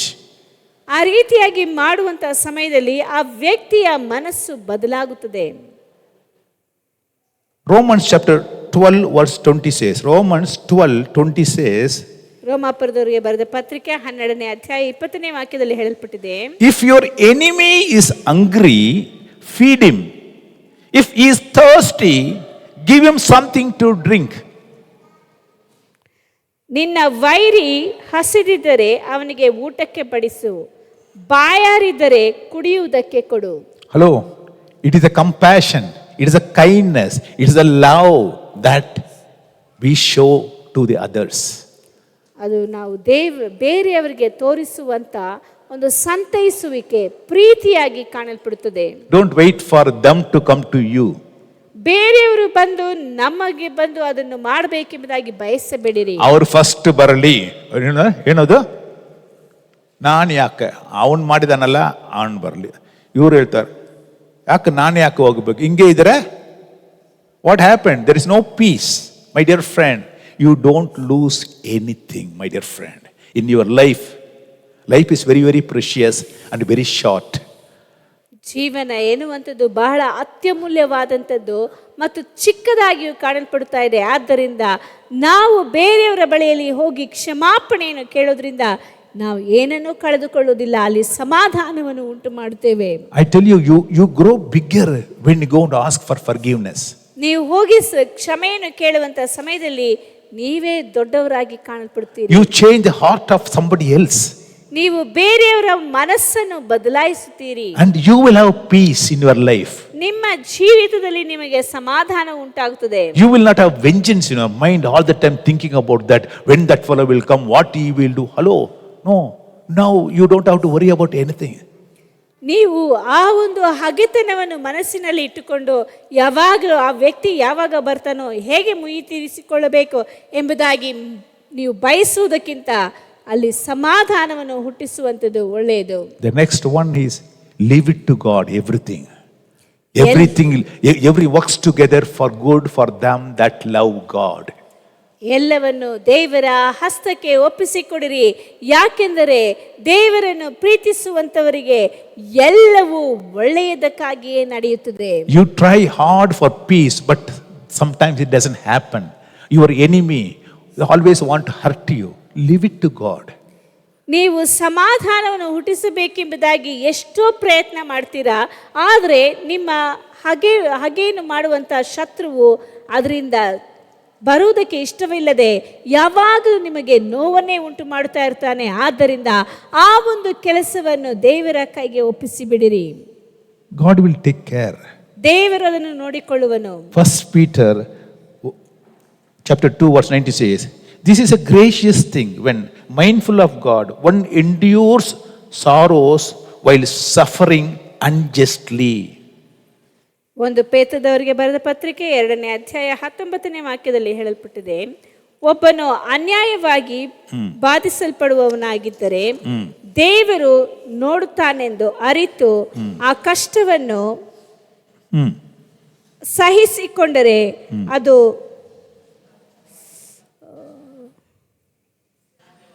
ಅವನಿಗೆ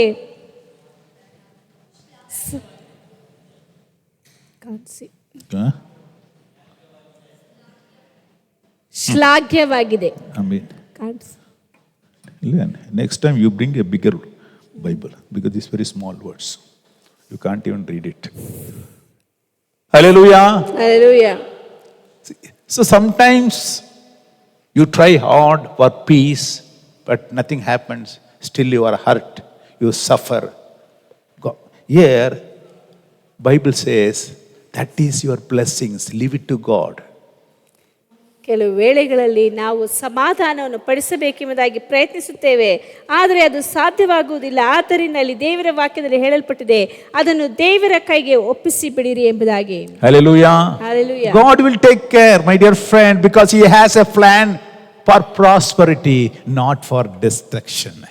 ನಾವು ದೇವರು ನಮಗೋಸ್ಕರ ಒಂದು ತೀರ್ಮಾನವನ್ನು ಇಟ್ಟಿದ್ದಾನೆ. ಆ ಒಂದು ತೀರ್ಮಾನವು ನಮಗೋಸ್ಕರ ಒಳ್ಳೆಯದಕ್ಕಾಗಿಯೇ ಹೊರತು ಕೆಟ್ಟದಕ್ಕಾಗಿ ಅಲ್ಲ.